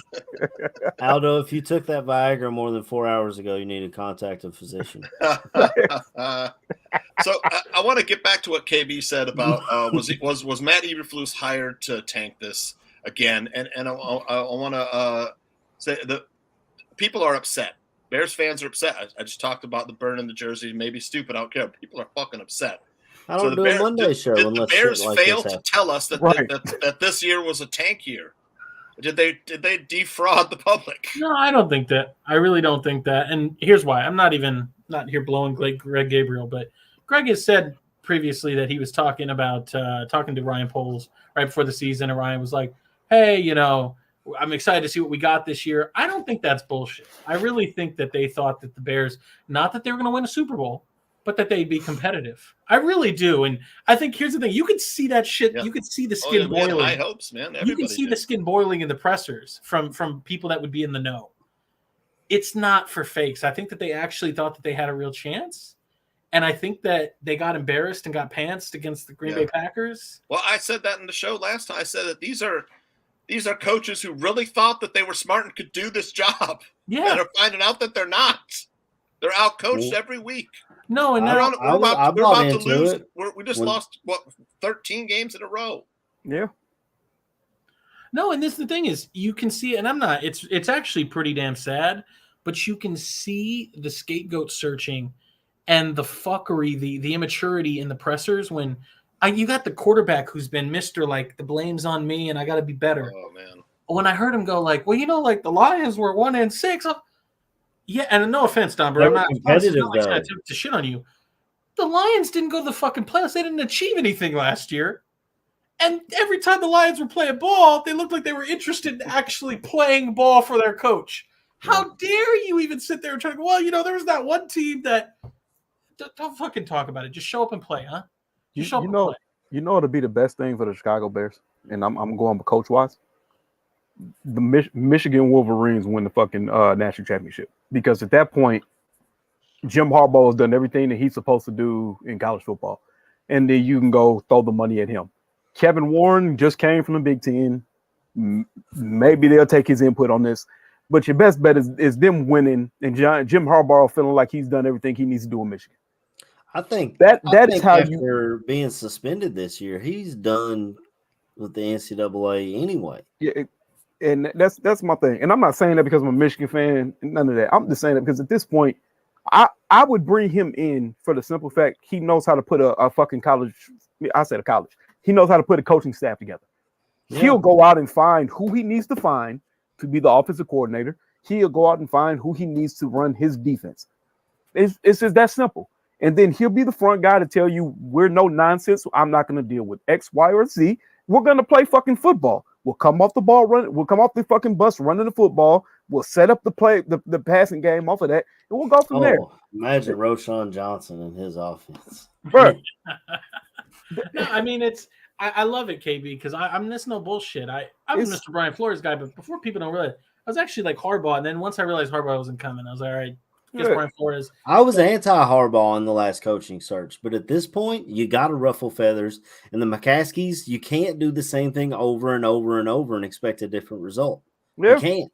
You keep bringing in yes men, and it's not freaking working. Somebody in there's got to talk to George and say, I've met George in the stands. I called him Mr. McCaskey. He said, call me George. Somebody said, he's a nice guy. Hey, George. Hey, George. Let's get the shit together. Well, your mom's 100. Brother, if I run into my man's again at the stadium, my man, what are you doing? Hell, hire me. I'll call a fucking team offense for you, brother. What are we doing? It's been the same shit, bro. It's annoying. I would like to tell people though that if you get Jim Harbaugh, it's cool. Just understand it's going to be like a 5-year plan, and that's it. He will be out of this building in like 5 years. The culture. Yeah, hey, you know what? And that's what I'm for. Like, yeah, he'll absolutely build the program the right way. If you give me 5 years, that's better than what we've had in the past 15 or 20. I get it. I'm all about it. Can we find a coach that we can keep around for longer than 2-3 years? And we'll see, because I will tell you the one thing that I don't think anybody knows and anybody sees, because I'm all about Mr. Jim Harbaugh too. Something tells me that Ryan Poles would be like, fuck that. No way, no how. And that's the thing is nobody quite really knows who Ryan Poles is. Yeah. Is he overly serious? Does he put up with any shit? Is he kind of hunky-dory? I mean, I would think it would be pretty hard to get along. Not hard to get along with Matt Eberflus, but it's kind of a strange character. And they found a way. I mean, he talks about how he loves Matt Eberflus. Oh, we're just best buds. We're always on the same page.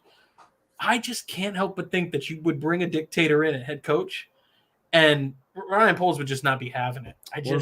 What about a guy he might have connections with from Kansas City, Dave Tobe, a special teams coordinator? Historically, special teams coordinators are able to build staffs around them. He's still there, isn't he? Yeah. City?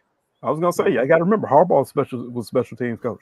The other Harbaugh in Baltimore was a special teams coach.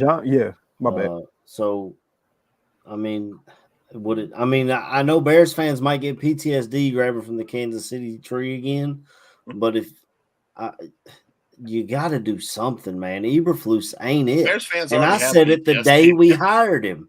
I stood on it the day we hired him. I said, I don't want my friend. I've told you guys, Kentucky is a different place. We don't have an NFL team, so everybody cheers for everybody. I called my buddy, the Indianapolis Colts fan, the day we hired him.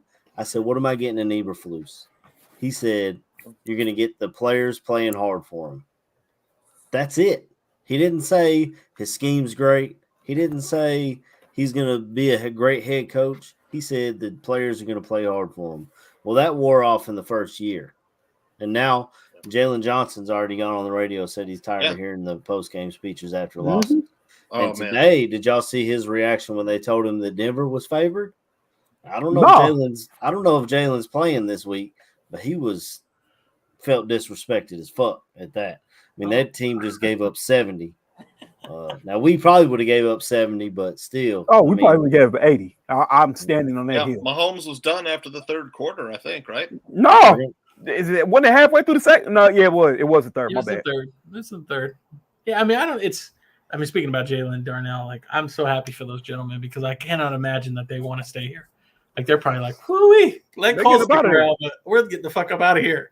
Like, well, Cole grew up a Bears fan, so he understands the history here. I mean, but isn't that the problem? We've been like, you want to talk about Ryan Poles? Mr. Ryan Poles came out after the Cole Kmet extension. Yeah. He's our type of guy. He's what we're all about. Yeah. Like, your type of guy. I love JT O'Sullivan's when he focuses on Cole Kmet. Yeah, my guy. I watched the game there. Do you guys remember Michael Burton? He was like a fullback. Oh, yeah. He used to run around aggro looking for someone to block. He'd never get on a guy and block him. That's I took my brother to a game that year in Cincinnati. My brother played linebacker and fullback. He loved the contact just like me. And I said, watch this fullback when he comes off the line. And literally on cue, Michael Burton did a fucking ballerina spin and didn't hit anybody.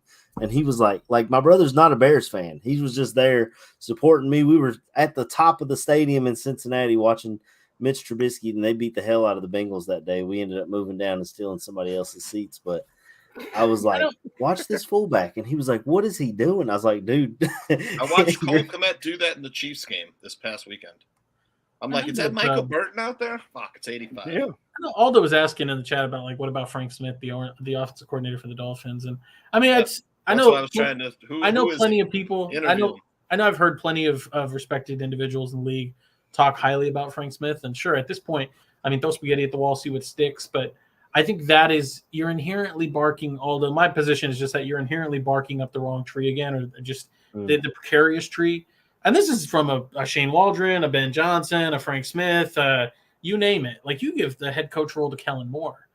I have no doubt that these guys can call an offense, but just understand that you're really taking a chance, hoping that they could be a head coach. For every Mike McDaniel, there's Nate Hackett. There's so many others that fall out. Nagy, Nathaniel Hackett, Lou Gessie.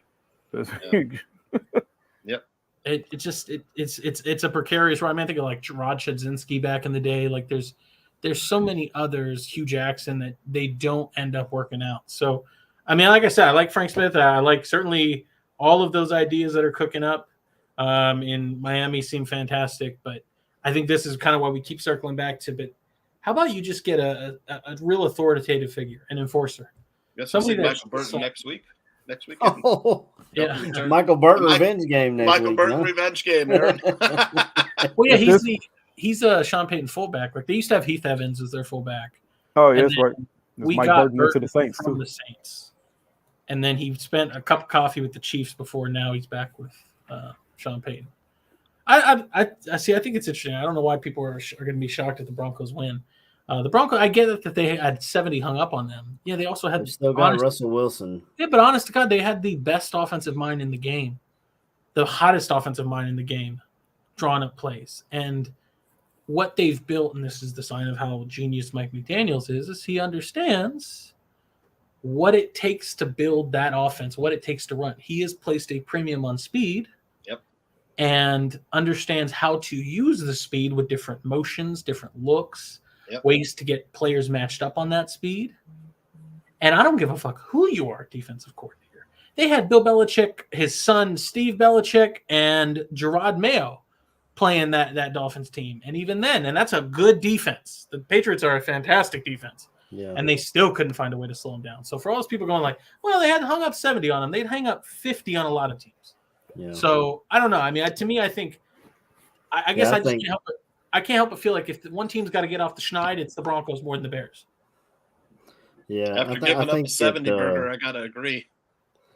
I think that the Dolphins are going to be Super Bowl team this year. It's as long as Tua stays healthy. If they can stay healthy, yeah. Is that the quarterback coach or the offensive coordinator? Because I want to know. It's going to be fire.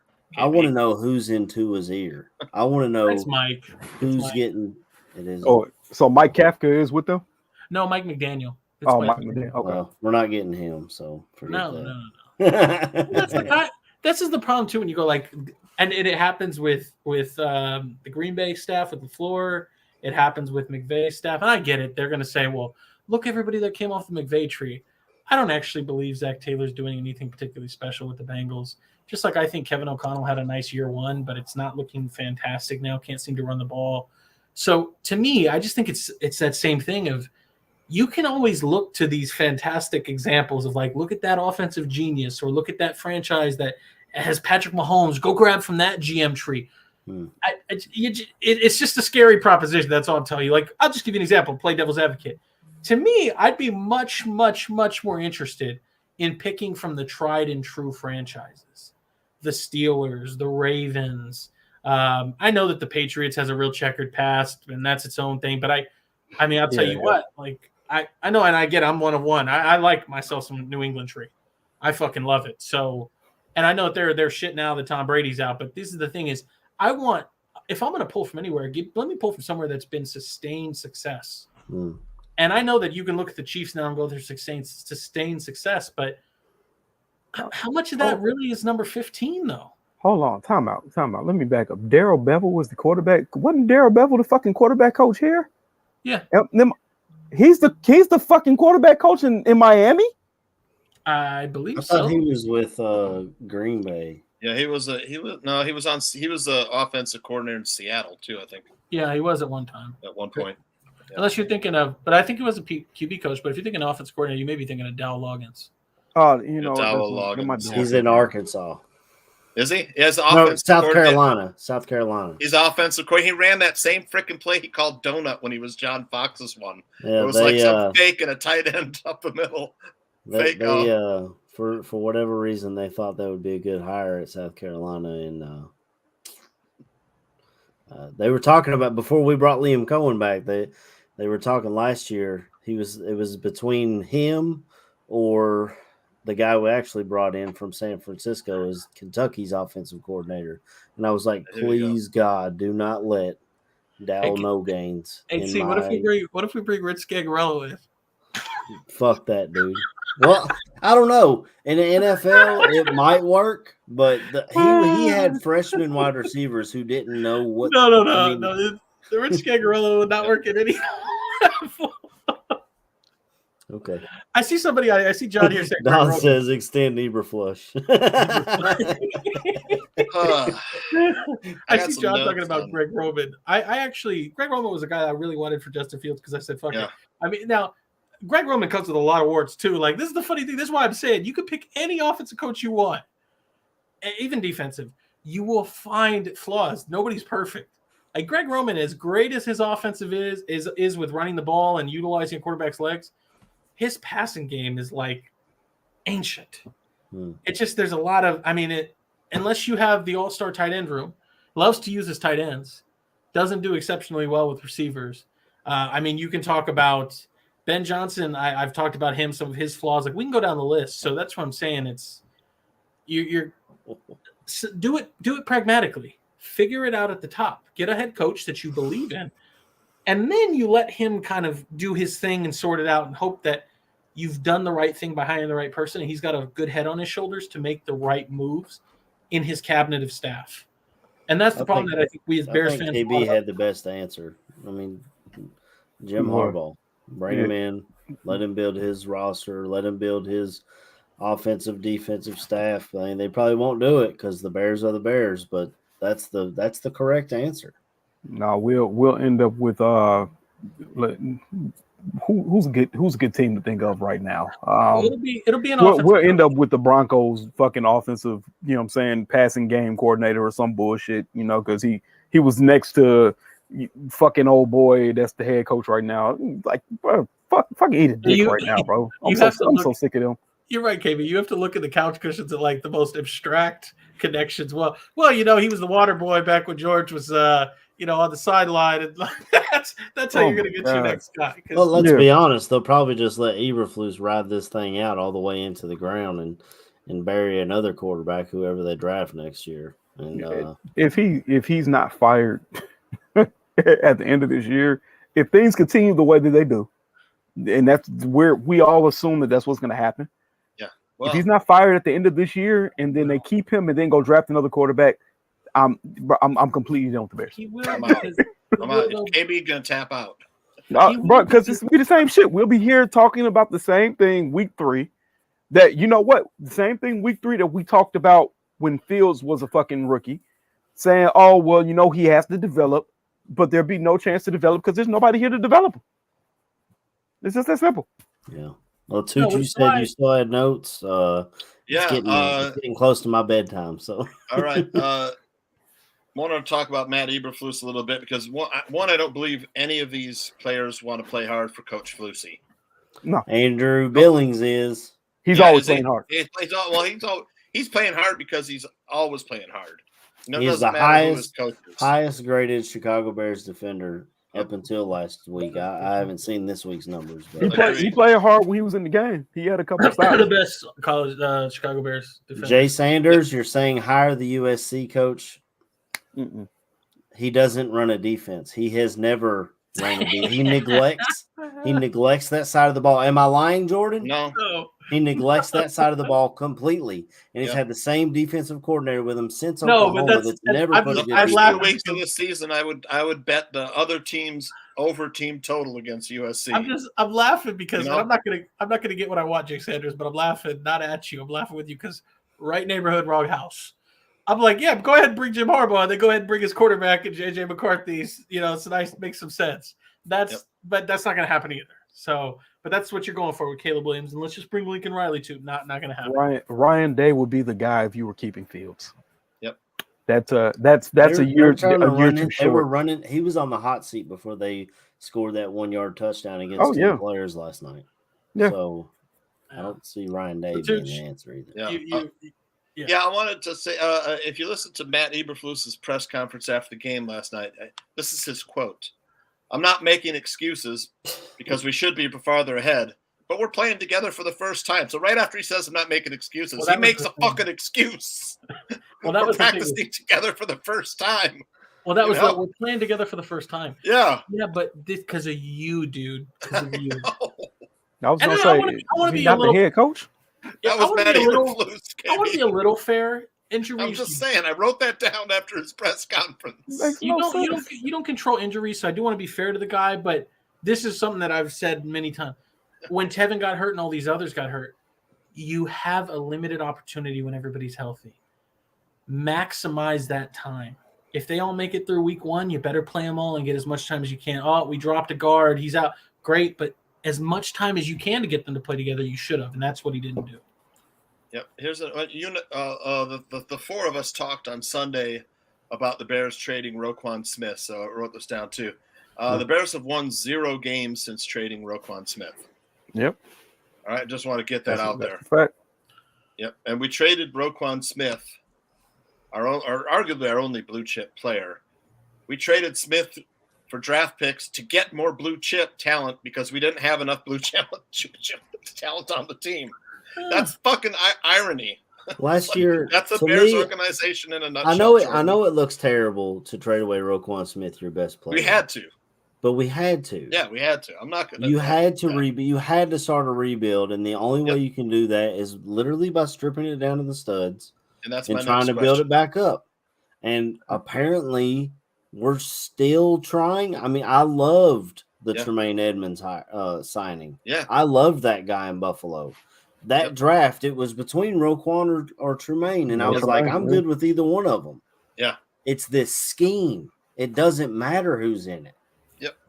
If your middle of the field is wide open, and Baker Mayfield and Jordan Love looks normal again. If it wasn't for Derek Carr getting hurt yesterday, they take a loss. Yeah. You know, if they have all day to stand back there and throw, it doesn't matter who the quarterback is. They will tear you apart. That's like I said. That's what I said, bro. I'm sorry. I am blitzing. Let me show you. I am sending 5 or 6 every fucking play. We do not have a dog right now on that defense rush all the time that can get pressure. Yep. Yeah. I was gonna say I love the Yannick Ngakoue signing. Yep. I had been talking about that all offseason, but he's a good edge rusher when you have somebody to cross from him or somebody else that can get pressure. Yep.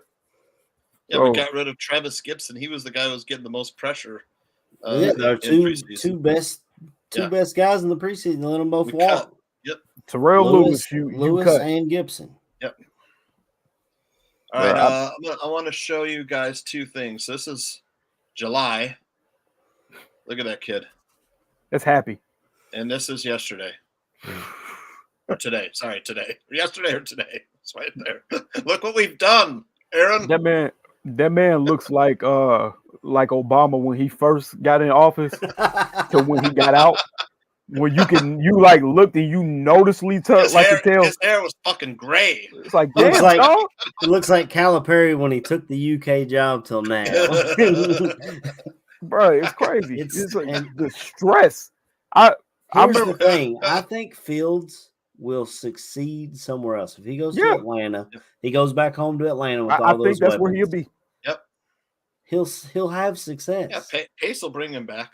You know, or he would be a logical. We don't have. Oh yeah, Pace. A logical choice for Pace to bring him to Atlanta, and you know, let Arthur Smith, who's actually a pretty good offensive mind, figure out what to do with him. You know, if we continue losing, do you guys think that's a trade that happens? I mean, no. They got a 6th round. What would you do if you're the Bears GM? What would you do, Aaron?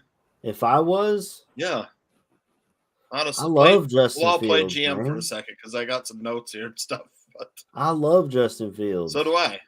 But Eberflus ain't it. And if you're going to stick with Eberflus, you only got 1 year left with Fields. You're going to I hate to say it, but you're going to have to take what you can get for him. I hope that it continues to be a complete rebuild and we get a new coaching staff and we get look what the 49ers did. Yeah. Listen. They weren't afraid to get rid of Trey Lance. It wasn't working out. They did. KB, are you trading Fields if you get a decent offer? Brother, I'm trading everybody. it ain't just Fields. I'll tell you this: if by the mini bye, this team is 0-6 or whatever the case is, 0-5 or whatever it is, if we are 0-5 after the mini bye, I would honestly probably trade Fields to whoever called and offered anything for him. I would probably trade Jalen Johnson because you have to be honest with yourself. You're probably going to lose him at the end of the year. Yeah, they just drafted 2 corners the last 2 years. So you're gonna have to figure something out. Yeah. You're gonna lose some of the players that are supposed to be our blue chippers because nobody's gonna want to continue to play in this train wreck. That's one thing that we all forget about the Roquan Smith situation. He wasn't gonna stay. Yeah. He wanted to leave. That was no, hey man. Part of it. Yep. That was no, hey man, I just want to be paid. No, he wanted to fucking go, and now he's happy. We have to start looking at that. The Bajent talk. Okay, we'll get to that because we're playing GM here. Jordan, I know you tweeted out that the value of Justin Fields is at an all-time low. It is. So, what do you do as a GM? Are you showcasing him, sitting him on the shelf so he doesn't reveal himself anymore, and trying to trade him now or later? I'll give it to you both ways. Yeah. If I was at 31 other GMs, I wouldn't even bother with Justin Fields. And here's the reason why. What does that kid offer me? If I trade for him, he has to learn the playbook, and then he has to somehow get situated, build camaraderie with his teammates, learn timing with the receivers. He's not going to be getting first-team practice reps. So unless you're telling me that a team loses their starter and they're just fishing around and there's no other option, I don't see a reason why I would add Justin Fields. And then on the flip side, real quick, KB, on the flip side, if I'm writing out, I'm a pro Justin Fields guy. I want to be very clear, but like I'm just talking about as GM. Yeah. If I was Ryan Poles, I would not trade Justin Fields, and the reason for that is I don't want any reason to be put onto me as to why we're failing. I want to have every opportunity to be like, look, guys, I gave him 2 years. He had every opportunity to prove his worth. It just didn't work out. We tried to put talent around him. We gave him a whole 16 games. I can cut the cord relatively easy. That's why I'm not getting rid of the kid. I'll just, hey, man, you're going to make your bed here. Yep, let him choose, right? You want to re-sign with us? Here's the money. You know, Justin had a choice. Hey, I offered him a choice, you know, because let's just say Justin goes somewhere, like someone picks him up and turns him into a good quarterback or whatever. He runs a system and starts getting a team into playoff contention perennially. You don't want, as Ryan Poles or as Jordan Severo as the GM, you don't want that coming back to haunt you and saying, look, Jordan, you let this kid go. Come on. Right? That's what you're saying. The 49ers got a 4th-round pick for Trey Lance, who showed you less than what Justin Fields. Exactly. Well, what would you take for him, Aaron? Minimum 3rd? The lowest I would take would be a 3rd-round pick. Yeah, me too. Yeah. Yep. You're going to have someone who's a GM in the league who said, I loved him coming out of college. Ben Johnson, speaking of him, has already said, I like his tools. I feel like I could do something with him. I feel like I could make something. You know, there's going to be a coach out there that'll say that and talk to his GM. Right. GM liked him in the draft. We're not the only people that see it, dude. If it was just Bears fans, with the percentage of us that even like the dude still, if it was just us saying, "Oh, he can be good," then that's one thing. It's national media people that don't even talk about the Bears that have been saying this shit. If he goes to anybody else who would actually develop him and put him in a good situation, he will be a good quarterback. Yeah. But I understand what my boy Jordan is coming from. Yeah, give him the chance. Let him ride this shit out. And then you say at the end of the year, look, you're here or you go. It is what it is. I do have a question, though, about next year's draft after you get off of this point, KB. Oh, yeah, I was just saying, bro. But like I said, man, it is what it is, man. At the point I'm at, I'm not blaming the dude no more. I see what it is. It's coaching. He's not being developed. You're asking, he's literally regressed past what he came in as a rookie. That is your fucking coaching. That is not all on him. Yes, he makes a lot of fucking mistakes. He does not throw the ball when he needs to. He tries to hold on to play hero ball. Oh, fucking well. Guess what? Any other quarterback in this fucking league will do the same fucking thing he's doing with this team.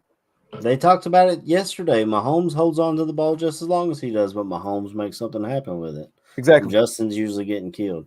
So in that quarterback draft, if I remember it correctly, I had Lawrence 1, I had Fields 2. I believe Kyle Trask was in that. I liked him a lot. I had him 3. I had under him was Trey Lance and then Zach Wilson. I didn't think Zach Wilson was going to be anything. He played at BYU. Was it Mac Jones in there too? Yep. Mac Jones. That was my 3rd one. Mac Jones. Mac Jones would have been my I liked Mac a lot. But if you look back at that draft class now, you've got Lawrence playing well, and that's it. We had 5 quarterbacks we thought that were can't miss prospects. Now what are they talking about in this year's draft class? Caleb Williams is can't miss. Drake May is can't miss. Sam Penix Jr. Michael Penix Jr., the boy out of Washington State. And if you need a quarterback, this is the fucking year. That's what they keep saying, but we fell into this trap, and Justin's not it. I'm sorry. Justin's not looking like it. Nobody is other than Trevor Lawrence, who happens to be in the best situation of all of these quarterbacks. With a head coach who knows what the hell he's doing. Yeah. I mean, it is what it is. I mean, Tyson Bagent, I feel like will eventually be starting on this team. Like I said, I'm giving Justin the next 2 games, and then if he can't work it out, give me that long week to get Tyson Bagent ready and see what you got in him. At the very least, you got to see what you got in him. You couldn't even bring him in after the game was out of reach, because that would have been you would have been like, oh, well, Justin, we're pulling Fields. You know, what kind of message does that send? I thought they were going to pull Fields after. I thought he had a concussion. Yeah, that would have been the time to play Tyson Bagent. I thought that's what I thought. When DJ Moore walked him off, and shame on the Bears coaching staff for putting him back out there. Yeah, I was gonna say Eberflus was asked about that, and he was just like, "Well, he was cleared. Stop it." He shouldn't have been on the fucking who? Yeah, and exactly. I'm almost 10%. I'm not saying 10%. I'm almost 1,000% sure that Paul Thomas is the Mike dude from earlier, just on a different account.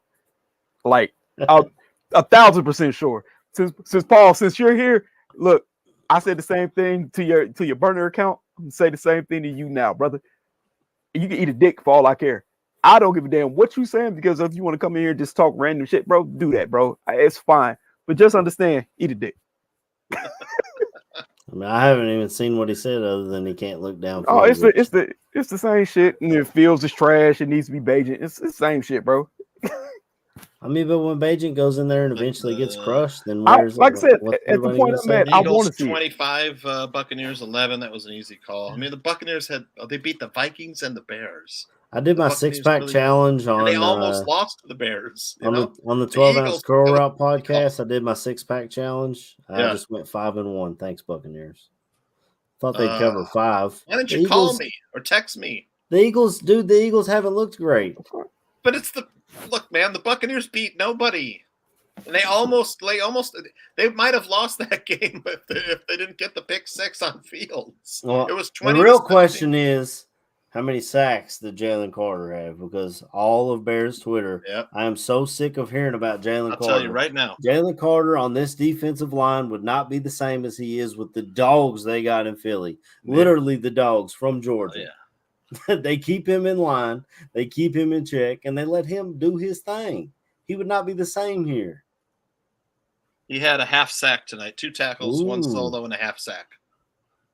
GCA said he had a peanut punch. So yeah, he did. Forced a fumble, huh? Okay. On an effort play, on a hustle play. Legit. Like, yeah. Well, that's because who he's got around him. Like you said, Jordan, if he was here in Chicago with our defense quitting, down 41-0, what do you think Jalen Carter's doing that night? 100%. He's going out to Kansas City and getting him a big thing of ribs and partying it up. I'll tell you what, I love how, and I mean this sincerely, I love how optimistic and how much you all perceive Justin Fields' value to be. Like, I want some of that juice, that Kool-Aid. If I see Trey Lance get a 4th-round pick and he was injured for the last 3 years, how the hell is Justin Fields not there? Because Trey Lance hasn't shown you anything. Justin Fields has shown you dog shit. That's the difference. But the funny thing is, you get one player coming from the universal system of love over there in San Francisco, and pretty much what my boy AC said, 68%, just throw the number out there, runs that goddamn offense. Everybody says if you want to have an offense, you need to run the Kyle Shanahan offense because it's so quarterback friendly. Trey Lance didn't do shit in that offense. Yeah, he was hurt. But then you take the tools that you get out of Justin Fields when the man's literally playing with nothing. And this year, like I said, we're not absolving him of anything. Like I said, he wears the brunt of the blame too. But you see what he did with nothing. I get it, KB. Imagine what that man is around with coaching. My whole thing with Trey Lance is, and we don't have to be a Cowboys podcast, I'll just be quick. The benefit of having Trey Lance is he gives you an off-ramp off of Dak if you need to move off of Dak. That's true. His big negative is we just need to get him experience. We don't know what he is. Those are things I think you can kind of work with. If I'm now trading for Justin Fields, I'm not getting nearly as much because, again, we're perceiving he's going to get playing time. I don't know why I would trade for a backup or somebody I was just stashing away. Because then if I stash him away, I now have to decide if I'm paying him 11 overall pick, 5th-year option money, fully guaranteed, outside injury, all that stuff. And then on top of it, it's not that I need more experience with him. I have to walk back. You said it yourself. He has regressed below Ohio State standards. Yes. So I have to walk backwards and find a way to scoop all this shit up and be like, hey, kid, I got to rebuild your confidence. Because maybe Trey Lance needs his confidence rebuilt. No doubt about it. He got beat out by Brock Purdy. I've got to rebuild your confidence. I've got to rebuild your mechanics from all the bullshit that Luke Getsy taught you trying to make you Aaron Rodgers. I've got to make sure that you know how to see the field again because right now you can't see shit. We're running basic concepts and you're missing them. Like, that's a lot of work for me to go, I'm going to give the exact same that Trey Lance got. I've said it for a while. I think you get a 5th-round pick for him, and even then I'd probably be running to the bank with it. I think there's more than a couple franchises out there that would think that Justin Fields, half of it is coaching. You know, and maybe they would give you a third or fourth. I'll tell you a team right now. I believe if he was offered or put on the table, I believe they will call, and that's the New York Jets. Yeah, what if the Cowboys had a choice between Lance and Fields, like before they signed Lance? Which one would they choose? They probably would have got Fields. Yeah, probably got Fields. Yep. But yeah, but that's how that was Fields before he ever put 2022 tape out or 23 tape out. That's true. That's true. Because like I said, right now I don't know what he sees. He could be seeing ghosts for all I fucking know. He had the same coaches, same everything last year. What changed though? That's what I don't get. You know what changed is if you listen to his presser when he spoke and he said they wanted me to be more of a pocket passer. Who did we hear that from? Justin Fields. No, I was going to say, thank you. Did we not hear that from Mitch Trubisky? Yep. When Mr. Trubisky regressed hard, they wanted me to stop being who I am and stop using my legs to become more of a pocket passer because that is what they wanted. They want Fields to be a pocket passer. That's not what he does right now. And you can't do that behind this old line. This old line isn't set up to give you 3 to 4 seconds of passing time. We don't have coaches that will take the player, fit the system to the player where they want to fit the player to the system. Is what you're saying. Exactly. They want to fit the round pegs in the triangle holes or the square. If I was George McCaskey, I knew nothing about football. I'd be like, "You're fucking fired." He said, "This is my player. I spent a 10th overall pick on, dude. If you can't make it work, get the fuck out." Exactly. But you heard him himself. He came out and he said they want me to be more of a pocket passer. I mean, take that for what it's worth. If that's what he's been thinking of in his head, like, no, I have to stay in the pocket, and that's what he's been trying to do, then okay. But like I said, at the end of the day, we're not absolving Justin Fields of anything. Because at the end of the day, you have to be able to operate from the pocket at some fucking point. You have to. And to see what he's doing now, and it's like, bro, you don't know if the man can throw for X amount of yards in the game or even have a regular drop back pass game because it doesn't look like he's seeing the whole field. So I don't know. I know coaching is the issue. I know that for a fact. That is absolutely an issue. But we also know that Fields takes blame in that because you have to get better, dog. You do. Yeah. So when you got wide open people down the field, man, you gotta hit him. Even on that play that he got hurt yesterday, he had Komet coming across on It would never happen. It would never happen. But because I just like wild shit. I like fantasy football. I'd love to see him traded to the Vikings. Let the Vikings flip Kirk Cousins to the Jets. Now you have because they're not like Jaron Hall. Jaron Hall's not the answer. So they end up having to play Fields starting with Justin Jefferson with Jordan Addison. Get him in Minnesota with the McVay offense with O'Connell. Kirk Cousins gets shipped out, gives the New York Jets a real chance to compete. That's how you get my man some playing time. That's how he gets a better system, better weapons, better coaching. Not going to happen, but that would be to me the right way to do it. It'll never happen because they would rue the day watching Justin Fields make plays in the NFC North against them. I wouldn't trade him to the Vikings. No fucking way. I want what's good for the kid. I mean, I want what's good for him to an extent, but I don't want it to be in my division. I don't want to have to see that much. You do not want to see a pissed off Justin Fields and this guy. Bro, no. I think Atlanta is a perfect fit for him. He's from there. Yeah, it could work. Arkansas, Georgia. That's to me that will be the number one team that I see him going to. But what do you an do? Offensive minded head coach. You can't get rid of him right now. I mean, we got nobody else. Out there on the street that you could have.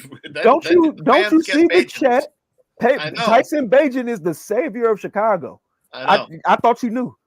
And you know what? I think the results will probably be the same. I think if we win 1 to 3 games, I think you could do that with Bagent. I just don't know how you could do that though, fellas. I know from a Brian Pohl scenario. How do I sell the kid? And then I really don't have a better option. Even if Bagent is a better option, even if he's a better quarterback, we don't know. Maybe he is. Maybe he's Kurt Warner. Yeah. But how can I sell that as that's why I traded Justin Fields because we got Tyson Bagent. He's unproven. You don't know what he is. This is who we're rolling out there. Yeah. And then, by the way, I basically have to sell the fridge. I have to sell the fan base on we're tanking again. Don't worry. Caleb Williams is coming. You really think media, fans, the reporters, everybody's gonna be like, "Yo, we just did this shit last year, my guy. We're not tanking 2 years in a row.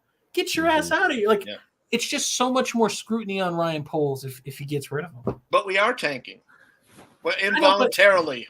Yeah. But that's what I'm saying is whether we like it or not right now, he can put it on the coaches and Justin Fields. Yeah, we're involuntarily tanking, bro. I don't see it happening either. Can we continue with some notes too? Yeah. It's almost 11 o'clock for me. Yeah. All right. So with the Bears, like we said, I mean, you're stuck with Fields for the rest of the season, no question. After the season is when you entertain trade talks, and we will have 2 top picks next year's draft.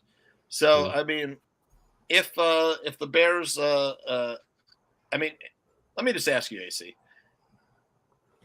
is it in the best interest of Ryan Poles to lose and get some high draft picks, because he's more important than the coach? The coach will be the obvious scapegoat. Yeah, you know what I'm saying? In a perfect world, Justin Fields works out. You hire an offensive mind at head coach. Yep. You draft Joe Alt from Notre Dame to be your left tackle. Yep. And you draft Jared Verse to be your pass rusher for next year. That's that. In a perfect world, that's what it is. But in this world that we're currently living in, I see the Bears having the top 2 picks in the draft. There's not another team that I watched on Sunday that looks worse than us, that looks more unprepared than us, that looks more unenthusiastic than us. I mean, when you got players coming on the radio saying they're tired of hearing the same spiel after another loss, we've lost 13 in a row. We haven't won since Halloween last year. Like, it's almost Halloween again, fellas. Like, we've almost went a whole calendar year without a win. And for Eberflus to come out and just – I mean, I know he's got to say what he's got to say to try and save his own ass. Yep. But if it's falling on deaf ears with us, imagine those guys in that locker room who have to suit up and go to war for this man every Sunday and get their asses kicked. If we see it on the couch, they see it in the locker room. There's no way they don't.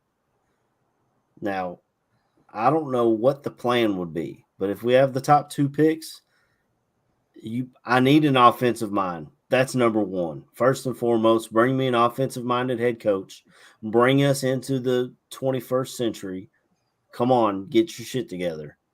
Draft Caleb Williams, looks like the top quarterback, and draft Marvin Harrison Jr. to go along with him. Now you got DJ Moore, you got Marvin Harrison Jr. Maybe you keep Mooney in the slot. If you don't, you got Tyler Scott, who you just drafted. Cole Kmet. Maybe you bring back Big Bob Tunyon, depending on how he finishes the season. I don't know. But those are my first 2 picks if I have the first 2 picks. I love Jared Verse. We need a pass rusher. But if I have a chance to bring in a brand new franchise quarterback with an offensive mind and the best receiver in college football the last 2 years, he was the best one last year too. I'm going for it. Those are my picks. Okay, Jordan, what about you? What, the first 2 first-round picks?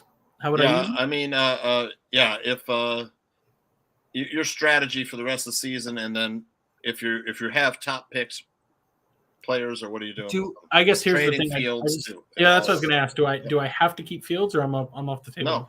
Nope. I get rid of Justin Fields, get the kid to somewhere where he can succeed. I wish nothing but the best for him. I'm sorry that you wasted your career and hurt your chances here. And then I do take a quarterback with that first pick. We didn't talk about that. We don't have to go super deep, but everybody's going to tell you it's a generational class. Even you hear me saying, I just think that the depth of talent in the class is really what's special. It's not that it's an all-time class, and we're going to watch a bunch of guys go back to school. That's going to help shrink it down. Yeah. But I do think it's more of an eye of the beholder class. What do you like? I like Caleb Williams. I have nothing really bad to say about the kid. I'm a sizist, guys. He's 6'1". I get a little worried about the frame. Yeah. That's my big deal with him. But how big's Drake May? Drake May 6'4", 225. You already know your quarterback, Jordan. Well, I like how big's JJ? JJ's my problem with JJ. So my problem with JJ is he's 6'3". The problem is I need him to bulk up. He's 208, 209. I need him at like 220. So you're asking the kid to put some muscle on. So he's on the slider frame. I needs to get on the what was that? Fuck it, Adam man. Shaheen Chipotle diet. I'm you know what? You made me GM. You made me GM too. I know. So I love the way JJ reads defenses, and that's what you need. So in the I'm going to NFL. do what I want to do because I'm GM, and I'm hoping that the Bears don't have the number one pick. Because yes, I agree, JJ is not worth a number one overall pick. But I'm getting Jim Harbaugh. I'm taking JJ McCarthy as quarterback, and then I'm going to get Marvin Harrison Jr. And the reason for that is just this because this is really important. Darnell Mooney, I'm going to let walk out the door. I don't want him here either. Not because he's a bad player. I want better. Say him and fucking Claypool. Yeah. So let Kate Claypool walk. Let Mooney walk. That frees you up some money. You're good there. Marvin Harrison becomes your X receiver that you wanted Claypool to be. Yep. DJ Moore becomes a fantastic Z, like fucking phenomenal Z. And then Tyler Scott, you're hoping develops into the Darnell Mooney slot wide receiver. I now have a legit wide receiver core. I've got a young quarterback, and the reason I love JJ is because he plays like Justin Fields, but he doesn't have all the warts and bad habits yet. So now I see if I can go drop a Justin Fields that doesn't have all those issues back into this offense with a legit receiving core. Hopefully the line's healthy, gets better, you spend some money there, and you have Jim Harbaugh running the program. That's how I would do this. So, I see people in the chat saying Braxton Jones with Caleb Williams' hospital. Don Burr said that. Would you use if you're taking JJ, I'm assuming you're trading one of our top picks back. Oh, that would be. I mean, shit. I wasn't assuming I'd get number one overall. Yeah. I'm assuming from what I've seen on the field, I got the Sunday ticket. I'm watching in multi-view. I promise you, every Sunday I'm watching in multi-view. There's not another team that looks as bad as we do. Andy Dalton came in yesterday and looked like a competent quarterback. We're the worst team in the NFL. Yeah, I mean, again, I see everybody going like, Jordan, you're fired if you take JJ McCarthy. I get it. Nobody likes JJ, and that's fine. But I like him. I probably would, to your point, Tooch or AC. If I could trade back and still get JJ, yes, of course I would do that. I just don't like to project trades because who knows who's going to be where and what's going to move up. They would not take JJ, but people are out on Darnell Wright already. He's played 3 games as a pro. It's the troll account, bro. It don't. Okay. I see JJ wrong. I love it though. Like I'm telling you, and this is it's almost like Justin Fields all over again. If you mention the name JJ McCarthy to people, it's like a fucking lightning rod. People like it's. I mean, to be fair, it's actually a negative lightning rod. I don't actually know many people that like JJ McCarthy other than me. But like, man, you mentioned that dude's name, and then people are like, he's a broomstick, he's trash, trust his arm, he's shit, you're fired. It's amazing. Like, I don't mean to rep my stuff or anything, but I know you gentlemen have probably seen it. I have a long ass JJ McCarthy thread, a fucking long one, like probably 50, 60 tweets of just play after play. And it's not all good plays. It's good. It's bad. It's ugly. Like if you're going to, I'm not telling you, I'm just a fan, but if you hear me fucking saying I like JJ, trust me, it's not me just pulling out of my ass. There's a reason why I like JJ McCarthy.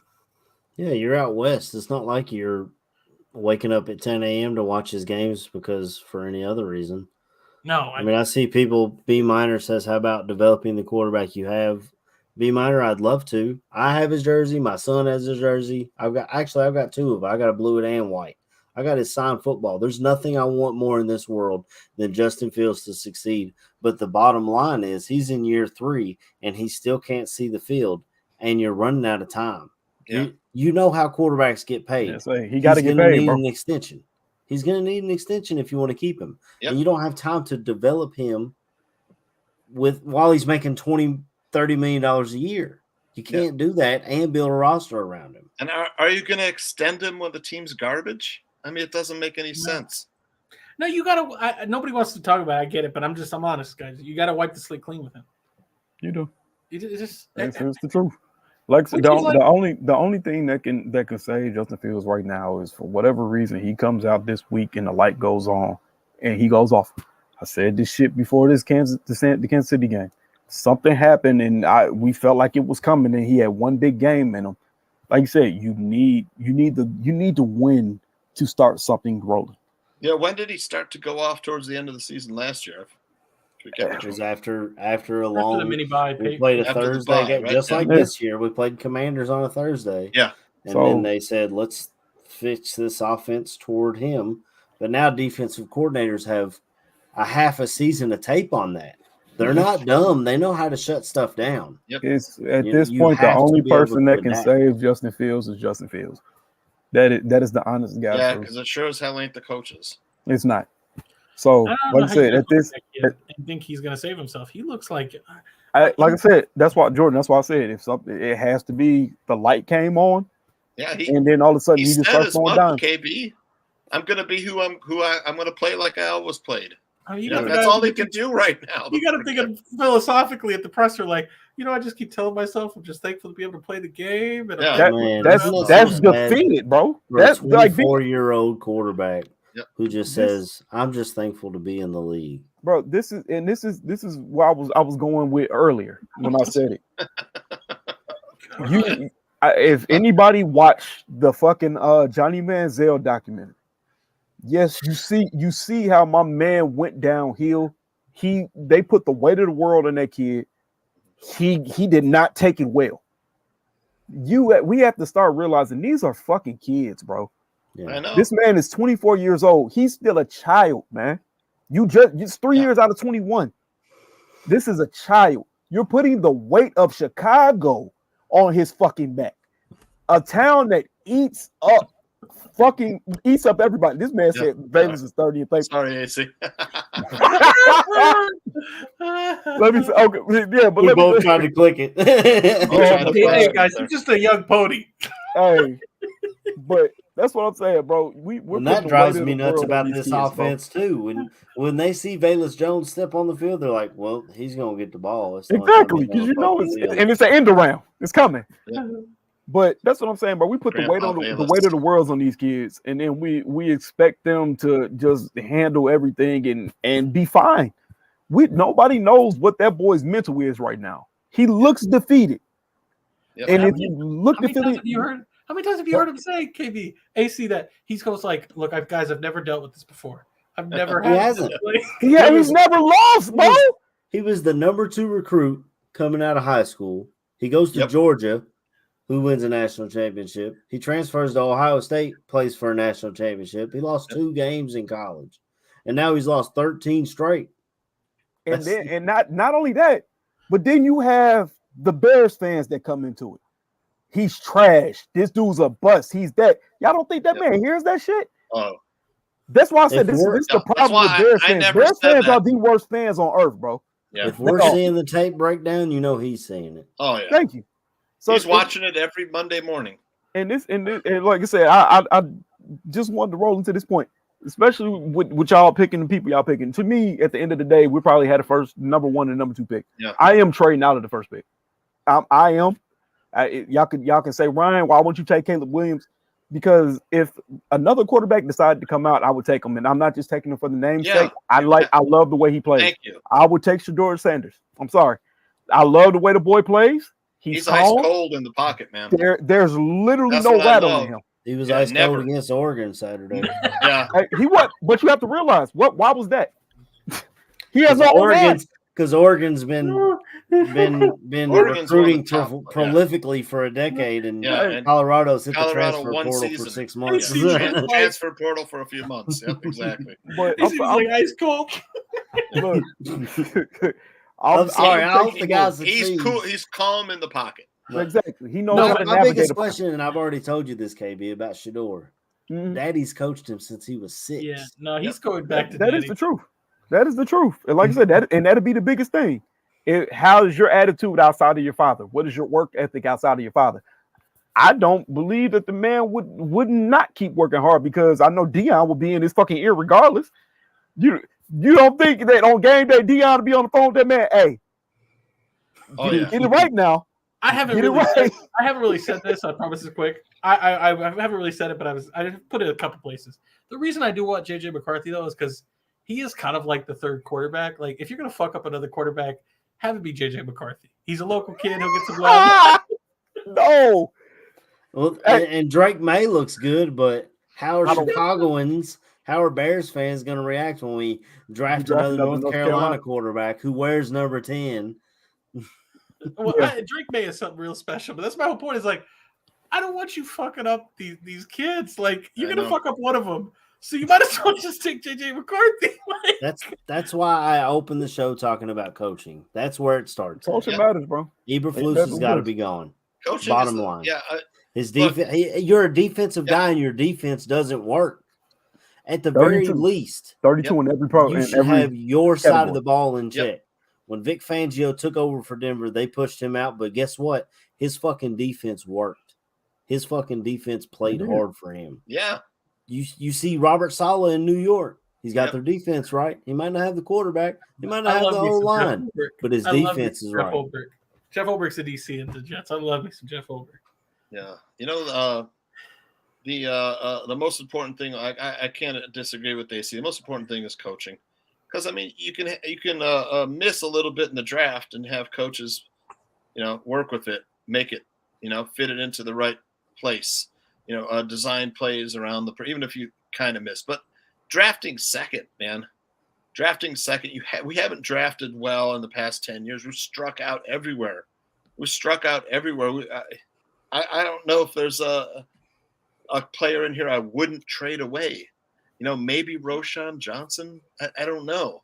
Maybe Darnell Wright. There's not a player. I mean, look, we need to draft players that you just can't part with. So coaching one, drafting second. I don't think you can part with DJ Moore if you have an offensive-minded head coach. And because of what we spend on him too, AC. Absolutely. Yep.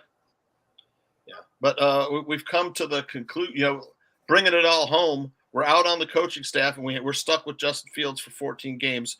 What are you guys doing on Sundays? You know what my answer? I'm just saying. I'm afraid to watch the rest of the season, man. I'm watching. I'm going to sit my ass there, and I'm going to. I'll probably put on Red Zone. I mean, I've got the Sunday ticket. I've got the multi-view.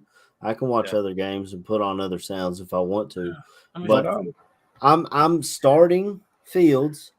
I'm activating Bajent. He's going to be my primary backup. I don't want to hear Nathan Peterman.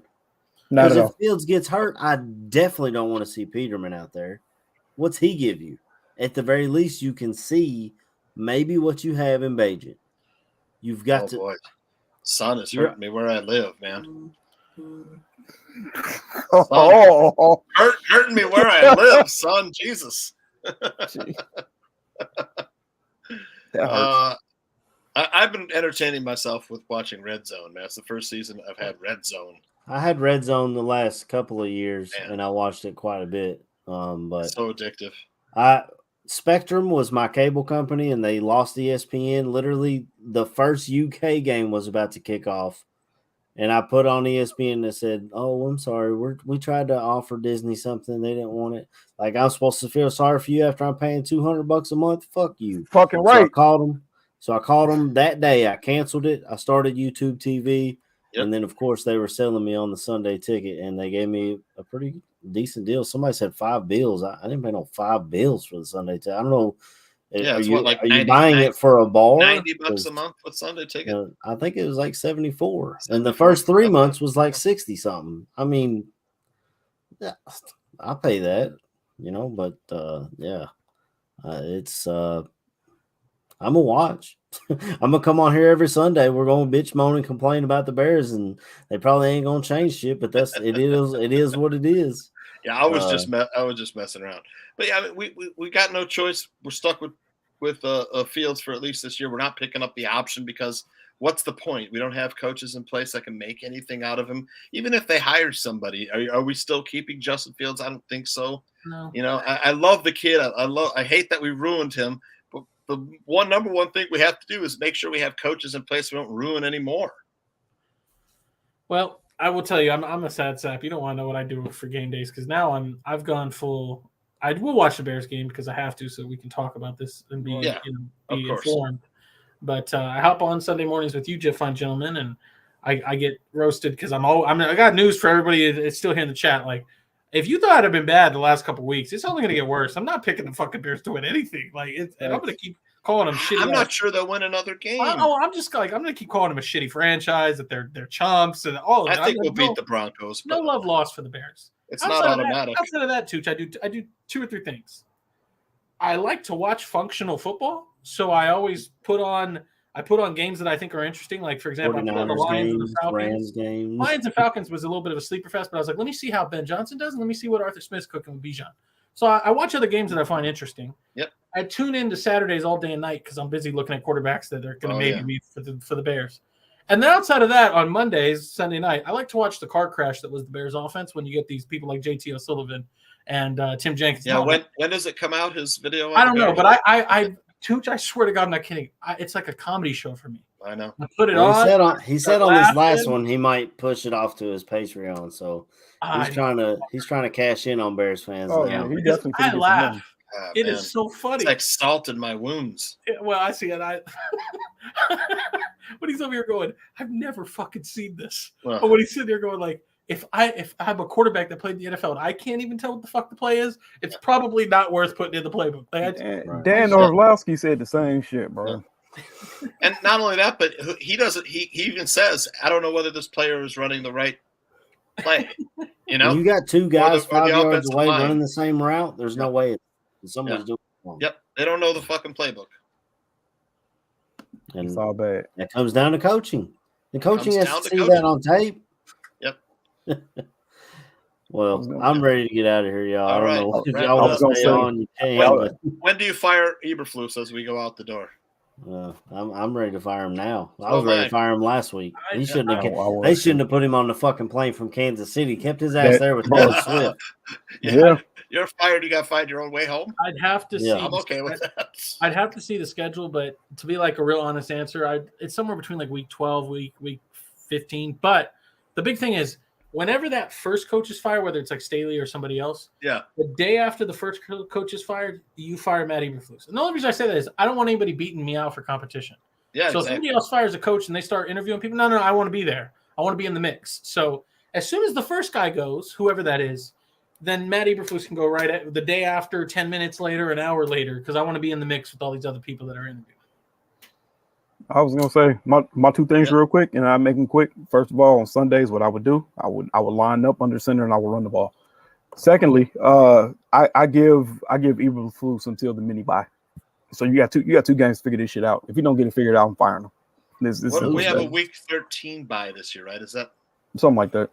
It's Right. late. It's late. Yeah. Yeah, I think if he's not fired before then, I fire him after week 12, and then I get someone in who can install a game plan for week 14, 15, 16, 17, Yeah. 18, whatever.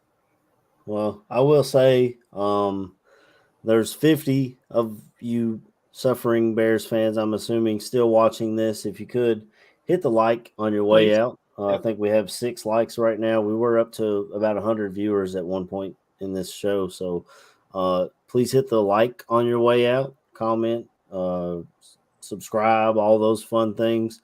Shout out to the chat before we get out of here. And definitely shout out to you guys for coming on here late with me and letting us vent some frustrations. Thank you, Tooch, for driving a little bit for me tonight because I didn't have a plan. Your boy just showed up. and I didn't even know. Aldo texted me, hey, you want to do a tailgate tonight in group bitch session? That's my fault. I asked. Okay. I was like, hey, man, because I was listening to the Greg Gabriel show, and he was just like, yeah, we ain't got a show lined up for the night, blah, blah, blah. I might go live. And I was like, shit, shoot me a link, man. I'll come on. Yeah. And then he was like, yeah, I don't know if I'm going to jump on, but I hit up AC and Tooch. Go ahead, because I know they'll come on. Because I got Bears State of Affairs tomorrow too, and Dan and Aldo's show, and that takes some production. But I'll see. I'll definitely be listening to that back on Spotify. That's what I do. That's y'all stay up too late for my old ass. Huh? That's way past my bedtime right now. Yep.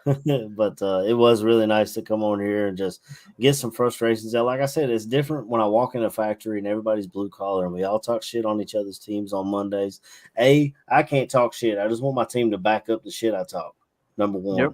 And number two, when the other teams are feeling apathy for me, that's a fucking problem. Yeah, it's all bad, bro. You know what I'm saying?